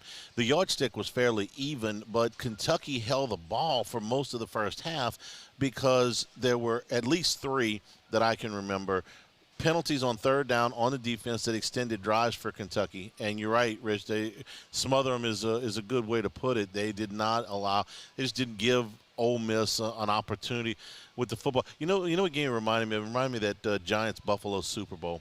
Buffalo had that explosive offense with Jim Kelly and Thurman Thomas and all those guys, and the Giants had the ball for like 42 minutes. And so whenever Buffalo got the ball, it was, you were in kind of a, I don't want to say panic mode, but you were in a hurry-up mode. You were in, man, I got to do something. I finally got the ball. And you'd go these long stretches of time without having possession of the football, and that's what happened to Ole Miss today. Rich, let's talk about this game, LSU in South Alabama. This is a Tigers' final non-conference game. They get a week off after this. Where would you put LSU right now? Frankly, we're watching some other results that make you kind of scratch your head a little bit. Wisconsin is beating USC by 2 scores right now. We know that Nichols is a good, but it's an FCS school. South Carolina's been up and down a little bit. You look at some of these other results and you go, man, is LSU in a bind here? Where do you have them right now? Just like we talked about, I won't know till we play at Ole Miss. I know that they're a young team. The more we break down this film, they're getting better. A lot of guys that are improving. But this is still another game where I'm going to say you just got to keep going out there, improving on what you're doing, know the playbook, settle down, and just keep getting better because we tested ourselves really early on. We've gotten a little bit better through the last 3 weeks. But we still got to go out there with another big game to really figure out who we're going to be for the rest of the season. I want you to explain why. I know because I sit there and do the film study with you. By the way, Handycast on YouTube right now. Go and subscribe. Richard's going to break this film down for you. You're going to be able to really see what he's talking about, where it's one or two things. But, Rich, why do you think, based on that film study, that this team is getting better? I just love the technique and the way the defensive line's playing. They're really just stammering guys at the line. They're playing good with their hands, got their head on a swivel, getting out. I'm seeing the DBs, they got to take the next step. They're in good coverage. They're not getting burned. They just got to, follow the next step and start playing the ball a little bit better. I need to see the safeties. That's, to me, I think Deshaun Spears playing really well, but they got to fit the run a little bit better. But every time I watch it, it's one or two players a half a second late. But there's a lot of good things to watch. On the offense, the running game is coming. You can go back and look at the film we broke down last week, and I'm sure I'll have some for you on Monday. But there's a few different plays where, we're one guy away from busting some long runs. We also saw, and this one was a revelation to me when we looked at the film again, positive plays for the offense, good plays, first down plays even. But, boy, there was a big hitter to be had there, a long play that is just an eyelash away. And we saw that more than once in the UCLA game. Yeah, no doubt. We were, on a run play where another half second of holding on to a block from breaking one possibly for a home run or, 10, 15 yards. We got another 3rd and 8 where, if Durham gets another half second on the blitz coming off the left side or the end coming off the left side, he has Lacey for a home run in a one-on-one situation. But there's a lot of big plays out there. We just got to get to them. There was also a couple of times, one in particular, this play I thought was interesting. and people remember it was a 4th down and short for UCLA, and they end up with a back on Savion Jones, and the back catches the ball out of backfield, gets the first down. And I was saying, as I'm watching this play, how can you end up with Savion Jones on a running back? That's a mismatch. You pointed out in the film study why that was just something that was really schemed well by UCLA. It looked like something, you said, Eric Bieniemy, the OC, that looked like something out of the Chiefs playbook that Andy Reid would have dialed up. And sometimes, there's just a good scheme on the other side. Yeah, I mean, that happens. You show enough game. They had 3 games of film to watch how we were blitzing. This Blake Baker is bringing a lot of people off the edge, trying to create that havoc rate that we talk about. And it's something that, a good coordinator is going to scheme up and see that. Now that, it's been ran against us, I'm sure we'll have different tells and different changes, so we won't get that same look in the next team. Also, the different look will be that LSU doesn't have Harold Perkins. So what do you think this looks like? Well, I've asked everybody we've had on today what you think the defense looks like without Harold Perkins, so I'll ask you the same question. Yeah, you never want to lose a guy like that. He's such a hell of an athlete, player, and a game wrecker. But I think that they can kind of simplify things because they've been trying to do so many different things, from putting him on the edge, putting him in the middle, changing from the star offense or going to a 4-3, trying to get him involved. Blake Baker's now going to be able to play just his base defense, what he wants to do with the 3 guys out there, and let him play. And I would imagine in this game it might be the 3 linebackers, but the base ends up being against Ole Miss is the next game after this one. That base ends up being back with the star, which is where they started the season. Yeah, I mean, you're going to see that heavy in these, the passing attack that Ole Miss is going to do. But don't forget, Lane Kiffin's best when they're running the ball good too. So you definitely have to still keep them in there and stop the run. Who you like in the Georgia-Alabama game? Oh, I've been going back and forth on it. What do I want to happen? I want Alabama to get the butts whipped for the first time and just enjoy it. Saban's not there. Kirby's only beat him once. But I think Alabama's going to take it. It's going to be a close game. We'll look forward to talking with you in post-game 90 minutes after the end of LSU and South Alabama. We'll talk to you then, Rich. Thanks a lot. Yes, sir. All right, we are here at Rouse's, your game day headquarters, all your tailgating supplies here. We're on the left side of the store where your beer, your wine, your spirits, there's a bakery here, chop house, lots of things that are great for tailgating. Never run out of ice, huge amounts of ice here. And on the right side, of course, your meats, your breads, all of your paper plates, utensils, things like that, paper towels that you get for tailgating. You're right here, just a couple of miles from Tiger Stadium. Stop by Rouse's here, Lee at Burbank at Lee, to pick up all of your tailgating supplies on your way into campus. Auburn with a 14-7 lead over Oklahoma. They're less than a minute to the break. Arkansas and Texas A&M are tied at 14. They're just under 2 minutes to the break. And Arlington. Full scoreboard is straight ahead. Eagle 98.1 Game Day.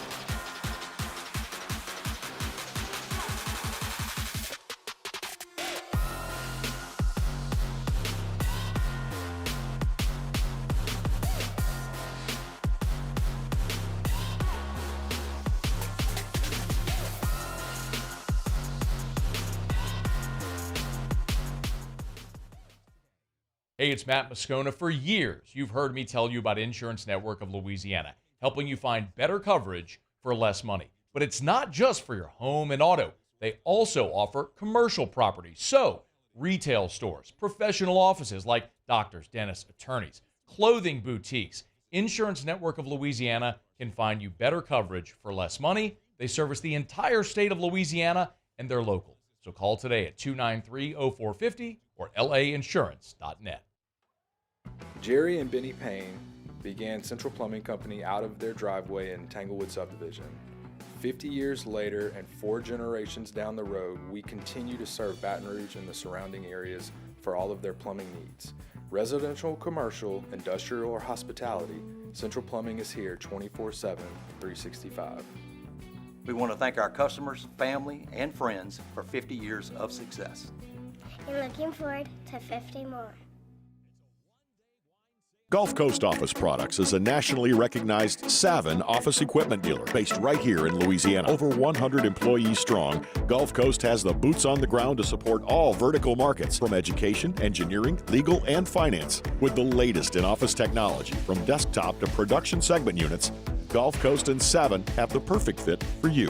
Call 225-756-2644. That's 756-2644 for Gulf Coast Office Products. There it is, the extra mile, on the border of expected and extraordinary for those willing to go further, like vans customized for work or play, with safety and tech to keep you connected, supported by a 5-star sales, service, and finance team, and backed by the 1-star you know. So go the extra mile. It's never crowded, because so few have what it takes to go there. Mercedes-Benz Vans.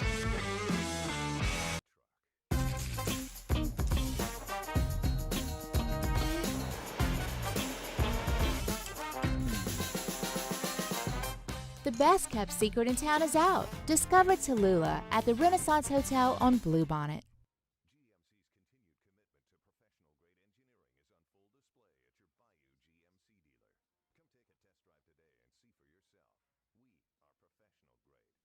GMC 98.1.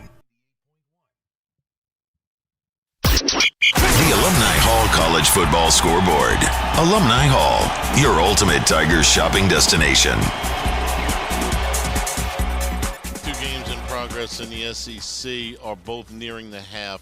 20 seconds to go at Jordan-Hare. Auburn leads 14-7. They're playing 3rd down and 10 from the Oklahoma 19-yard line, so a chance for Auburn to get points here before the break.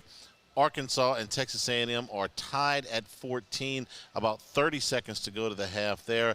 A&M with the ball and playing 2nd down and 10 just inside of Arkansas territory at about the 45-yard line, I believe it is, somewhere. 48-yard line. In Auburn, short field goal is no good. Maybe that's why I didn't kick it the last time. And A&M is sacked. They've got timeouts left, but they're going to be playing 3rd down and long. They're back in their own territory. Okay, here's the rest of the games in progress. Number 13, USC. They've just gone to the break at the Coliseum. Wisconsin leads the Trojans 21-10. Couple of 20. Walker has run for 2 touchdowns for Wisconsin. Number 16, Notre Dame leads number 15, Louisville, 24-14. Couple of touchdowns for Riley Leonard, 1 through the air, 1 on the ground for Notre Dame. Texas State leads Sam Houston 32-21. That game has just started the second half. Miami of Ohio and UMass are tied at 10 at the break, also at halftime. UL Lafayette 21, Wake Forest 17, TCU 21, Kansas 17. Here's one for you from Las Vegas. UNLV leads Fresno State 21-0 at the half.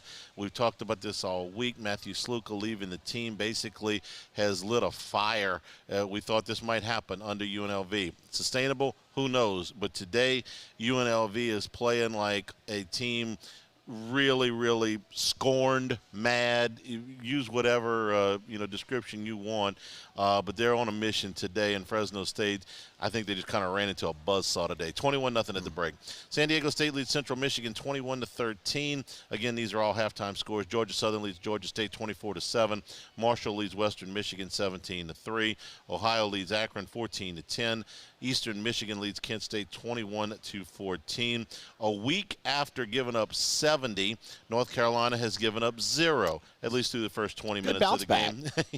UNLV. North Carolina leads Duke 10-0. That game is early in the second quarter. Also, second quarter scores. UTSA leads East Carolina 10-3. Texas leads Mississippi State 7-3. Arch Manning is 8 of his first 10 for 112 yards. Colorado leads UCF 14-7. The game's early in the second quarter. Start was delayed by lightning. Shadur Sanders has thrown 2 long touchdowns. He's got 131 yards here just 3 minutes into the second quarter. Old Dominion leads Bowling Green 7-0. That game's in the first quarter. All right, earlier finals today. Kentucky pulled a shocker. They beat number 6 Ole Miss 20-16. Again, a 4th down and 7 play from deep in their own territory for Kentucky with about 4 minutes to go resulted in a 63-yard reception that set up the winning score. Kentucky was able to hold on when Ole Miss missed a 48-yard field goal at the gun that would have sent it to overtime. Number 12 Michigan withheld a furious rally from Minnesota in the fourth quarter. Wolverines beat the Gophers 27-24, 21 points for Minnesota in the fourth quarter. Number 23 Kansas State beat number 20 Oklahoma State 42-20 for Kansas State. Big game on the ground for DJ Giddens. He had 187 yards on just 15 carries and a touchdown. Number 22 BYU goes to 5-0. They beat Baylor 34-28. BYU got out to a 21-0 lead in this game. Indiana goes to 5-0 for the first time since 1967. Thank you very much. 42-28 win over Maryland today. Nebraska and Purdue were scoreless at the half, but in the second half, the Cornhuskers took over. They scored 21 points in the fourth quarter and won it 28-10. UConn with a big a blowout win over Buffalo 47-3. It was Boston College coming from 2 touchdowns down to beat Western Kentucky 21-20, 14 points in the fourth quarter. NC State beat Northern Illinois 24-17. It was Syracuse over Holy Cross 42-14. Navy goes to 4-0. They beat UAB 41-18. I love this stat. Blake Horvath, the Navy quarterback, he ran for 84 yards and a touchdown, but he threw, yes, Navy, threw 225 yards and 2 touchdowns. They run this funky little offense. It's almost like a double wing. It looks like something that you would have run probably in the 80s, but it is effective. They are a pain in the butt to play, and they've got a pretty good defense as well. I know Memphis put a lot of points on them, but Memphis can score. They're not bad. And the Army's undefeated, Navy's undefeated. It sets up some we're really early in the season, but it sets up some delicious scenarios. You've brought me over to that side, though, now, and I really want to see Navy and Army play 2 weeks in a row. If they played for the American Championship, the regular Army-Navy game is the following week. Yeah. The idea that those two could play 2 consecutive weeks, or that they could play 2 consecutive weeks, and if one of them is undefeated, they could end up in the playoff as the Group of 5 representative. 3 consecutive weeks. Well, they wouldn't play 3 consecutive weeks. They play somebody else. I know, but the team would play 3 consecutive weeks like that. It'd be. It's fun to spend. In this season of college football, we see more goofy stuff. Yeah. Did you know that Stanford is in a conference with Miami? Yes. Okay, so I did. if Stanford can be in a conference with Miami, Cal's in that same conference. If Cal can be in a conference with Syracuse, if Cal can play conference games in Tallahassee, then damn it, Army and Navy can play 2 consecutive Bring it on. weeks. Tulane beat South Florida 45-10. Darian Mensah threw for 326 yards and 3 touchdowns, and that is your college football scoreboard. Both of these games get to the break where they were. Auburn leads Oklahoma 14-7. They missed a field goal. A&M, the sack, effectively ended that drive. Tied it with Arkansas 14 at the half. We're here at Rouse's. Your game day headquarters is the ESPN Bet Sportsbook at La Berge. Our countdown to kickoff is 2 hours and about 20 minutes. Back here, we'll go down to Tiger Stadium, chat with Chris Blair, the voice of the Tigers, when we return. Eagle 98.1 Game Day.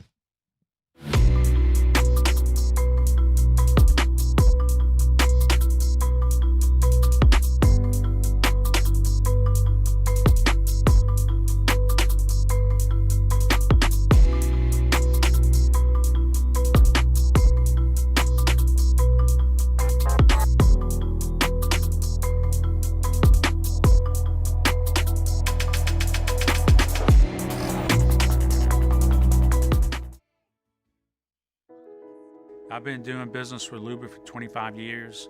They're dependable, trustworthy. It's just the attention to detail with our clients. Our folks have years and years of experience. They're highly trained professionals, but many companies have that asset. What I'd like to think makes Luba a bit different is that we use those talents in a way that truly is dedicated to serving the needs of the folks who depend on us. Dylan Cruz here to tell you about Six Rings Baseball and Softball Camp. If you live on the North Shore and play ball, go to Six Rings Camps with former LSU assistant coach Dan Canaveri. His knowledge is second to none, and your child will improve and have fun doing it. Camps were held at Coquille Park and Six Rings Academy in Covington with 4 sessions over the summer. Full day and morning only sessions are available from ages 7 to 13. Go to sixringsbaseball.com or call 985-206-9096. Learn the game to love the game. When it comes to ending cancer, we push forward, always working together for you. That's why our cancer experts at Ochsner have clinically integrated with MD Anderson Cancer Center. This means advanced cancer care, including access to life-saving clinical trials and integrating care to treat the whole you. Introducing Ochsner MD Anderson Cancer Center. Long live you. BRAC teamed up to reimagine your parks, and you imagined big. With your help, we went to work, creating 12 beautiful community parks across the parish.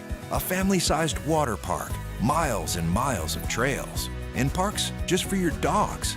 There are more places to splash, to explore, to run wild, and even soar. You imagined, we delivered. Gold. BRAC, your #1 park system in the nation. Electricity is all around us, and our families depend on it. Every day is sparked by the power of a cold drink or a warm meal, a movie night, and a comforting light at the end of a dark hallway. From sunrise to sunset, playtime to bedtime, our team is ready to take care of your electrical needs, even in the case of an after-hours emergency. The light in your 98.1. Eagle 98.1 Game Day inside the stadium. Presented by Louisiana Federal Land Bank. Louisiana Federal Land Bank. They're experts in rural land and equipment lending. And we head down to Tiger Stadium, check in with the voice of the Tigers, Chris Blair. Chris, good afternoon. How are you? I'm great. Tell you what, it's nice to see blue sky and sunshine, and yes, it's warm, but it's not, doesn't have the feel it had last week. So for that, big thumbs up. Yeah, I think that everybody will enjoy the conditions a lot more this week, that's for sure. Chris, the last 3 games, LSU has started slow. They have put themselves in a little bit of a hole a couple of these times. It's something Brian Kelly talked about a little bit this week. I'm wondering if in your conversations, either on a coach's show or, getting ready for the prep for the game, if he's talked a little bit more about making sure LSU gets off to a better start here tonight. Yeah, he mentioned it on Thursday, Gordy, because he said, hey, look, our offense certainly set the tone last week. We wanted to get a quick start. We wanted the football. The referee tried to talk Kyron Lacey out of it at the coin toss, but we were definitive. We wanted the ball. We gave it to Nuss, and down the field they went 6 plays, 75 yards. But UCLA came around and went 8 plays, 75 yards, did the same thing. And he said, so defensively, we're still working with our guys to stay locked in play to play. So we had them behind the chains a number of times, including in that opening drive where we had them off schedule. Had a good stop first down, good stop, good tackle on second down. Then you get them in 3rd and long, and you just take that play off. And he said, hey, look, some of our guys just have to learn that until you come off the field, your job is not done. So I'm sure that's what they talked about again today, and it has been hammered and hammered and hammered. So hopefully we see more of what we saw in the second half, because frankly, Charlie, after UCLA punched it in with 2 seconds to go in the second quarter, I mean, it was just look at the body language as both teams went off the field. The momentum was with the Bruins. And LSU took that away very quickly in that opening drive of the third quarter, then eventually got the separation they needed. And they only gave up 86 yards to the Bruins in the second half. So we've seen what they can do. Now they just have to put it together for 4 quarters. And I thought one of the big keys in the defense's improvement in the second half, Chris, was UCLA didn't have the ball. Those 2 suffocating drives, and I'm using the word suffocating because we watched Kentucky today. absolutely play keep away from Ole Miss. The yardage wasn't drastically different, but boy, the time of possession was. And in that second half, LSU had the ball for 2/3 of the half, and I thought it really gave the defense not just the rest to be able to get out there, but it gave them some confidence as well. Yeah, I mean, there were only 4 possessions in that third quarter last week, 2 for each team, and UCLA did nothing. LSU got the stop they wanted, and then, as you said, went on a 92-yard drive and a 96-yard drive, took up 6.5 minutes, over 5 minutes. I mean, basically put the third quarter on ice for UCLA, and, yeah, that was a big part of it. And, again, if the offense is able to do that, I mean, that's going to be – I think that helps this defense get a little more focused, dialed in on every play when you can have offense that can just take the ball away and hide. Chris, unfortunately, LSU is, for the third time in 4 games, coming out of it with a key guy going down for the year. They're getting used to this, but it's still tough. So when Brian Kelly talks about playing without Harold Perkins, share a little bit about what he said about that this week. Yeah, I mean, you obviously you lose a guy that on any given snap, Charlie, as we've seen, can make a highlight play and really turn a game, either break the will of the other team or help inspire the Tigers. So, that ability is going to be a big loss. He talked about Harold was on his crutches. First guy as all the team made their way into the locker room after the game, and he was high-fiving guys. So, that, again, shows the type of character that Harold has. But you're not going to have that playmaker out there. And, frankly, from what I saw in practice this week, there may be some times where we see that 3 linebacker set again. We're expecting Wes Weeks to be probable today. Don't know if he's 100%, but if they go to Wes Weeks, that would be the 3 linebackers. But I lean towards going back to what we saw to begin the year, which is Major Burns, playing that star position and really relying on Greg Penn and the younger Weeks brother at linebacker. But we'll see. But that's kind of the answers he gave. We'll either go to Major Burns as that star, or we'll go to 3 linebackers, and then our 4th linebacker, should we have to call on him, would be a young guy by the name of Xavier Atkins. So we'll wait and see. But my guess, just seeing what I saw this week, you're going to see a lot of Major Burns on the field. Chris, we'll hand it off to you guys on the network here in just a few minutes. What's coming up on Network Pregame? Excited. They're going to talk with Matt McMahon. Coach McMahon going to join. He's got some special guests in town this weekend, so he'll be taking them to the field prior to kickoff. But before he does that, he's going to stop, spend about 15, 20 minutes with Hunt, kind of preview, started practice this week, how that's gone, preview what they're going to do the next couple of weeks, and then obviously talk about this roster and what he expects from the team this season. So I'm excited to hear what Coach McMahon has to say. Had a chance to see him practice a little bit. This is an up-tempo team, a lot of athletes, a lot of length, and a lot of speed. And so far, Coach McMahon says we're going to let them run. So could be in for a fun season. I'm just guessing that all of his guests today are very tall. just a guess, right? You may be right. Chris, you guys have a great call, and enjoy the off week next week. I know you will, and we'll check back with you in 2 weeks when LSU plays an Ole Miss team that lost earlier today to Kentucky. So it maybe gives a little bit of different look to that game. But enjoy the week off next week, and we'll talk to you in 2 weeks. All right, Charlie. Thanks, guys. All right, our countdown to kickoff, the ESPN Bet Sportsbook at LeBear's, your game day headquarters. Countdown to kickoff, a little over 2 hours and 10 minutes. We'll be back to wrap it up here at Rouse's Eagle 98.1 Game Day. The Windsor Senior Living Community in Mandeville, Louisiana is a beautiful, vibrant apartment community geared towards seniors. They are nestled right in the heart of Mandeville, where seniors live a more carefree lifestyle in spacious apartments with the peace of mind that comes from having a little extra help. Call the Windsor at 985-624-8040 to schedule a lunch and tour. Come see how the Windsor can be your passport to peace of mind. Hey, it's Matt Moscona. For years, you've heard me tell you about Insurance Network of Louisiana, helping you find better coverage for less money. But it's not just for your home and auto. They also offer commercial property. So, retail stores, professional offices like doctors, dentists, attorneys, clothing boutiques. Insurance Network of Louisiana can find you better coverage for less money. They service the entire state of Louisiana, and they're local. So call today at 293-0450 or lainsurance.net. Jerry and Benny Payne began Central Plumbing Company out of their driveway in Tanglewood subdivision. 50 years later and 4 generations down the road, we continue to serve Baton Rouge and the surrounding areas for all of their plumbing needs. Residential, commercial, industrial, or hospitality, Central Plumbing is here 24/7, 365. We want to thank our customers, family, and friends for 50 years of success. And looking forward to 50 more. Gulf Coast Office Products is a nationally recognized Savin office equipment dealer based right here in Louisiana. Over 100 employees strong, Gulf Coast has the boots on the ground to support all vertical markets from education, engineering, legal, and finance. With the latest in office technology from desktop to production segment units, Gulf Coast and Savin have the perfect fit for you. Call 225-756-2644. That's 756-2644 for Gulf Coast Office Products. There it is, the extra mile, on the border of expected and extraordinary for those willing to go further, like vans customized for work or play, with safety and tech to keep you connected, supported by a 5-star sales, service, and finance team, and backed by the 1-star you know. So go the extra mile. It's never crowded, because so few have what it takes to go there.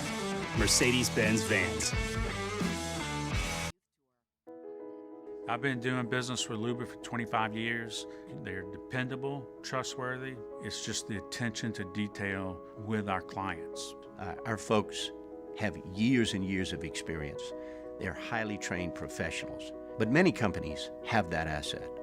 What I'd like to think makes Luba a bit different is that we use those talents in a way that truly is dedicated to serving 98.1.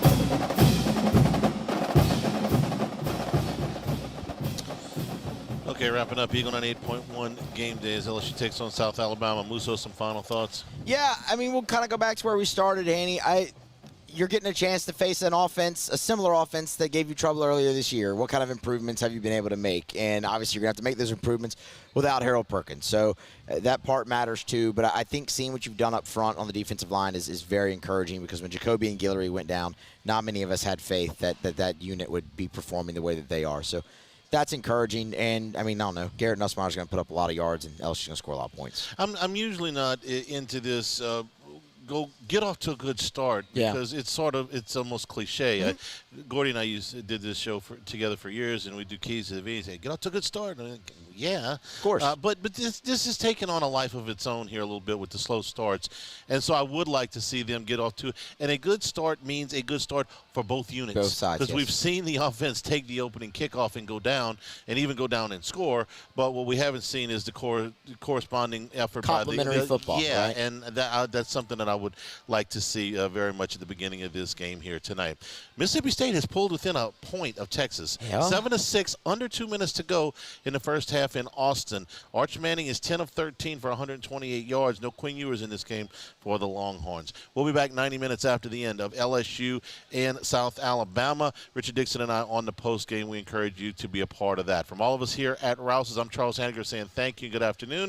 This has been Eagle 98.1 Game Day. The following is an exclusive presentation of the LSU Sports Radio Network.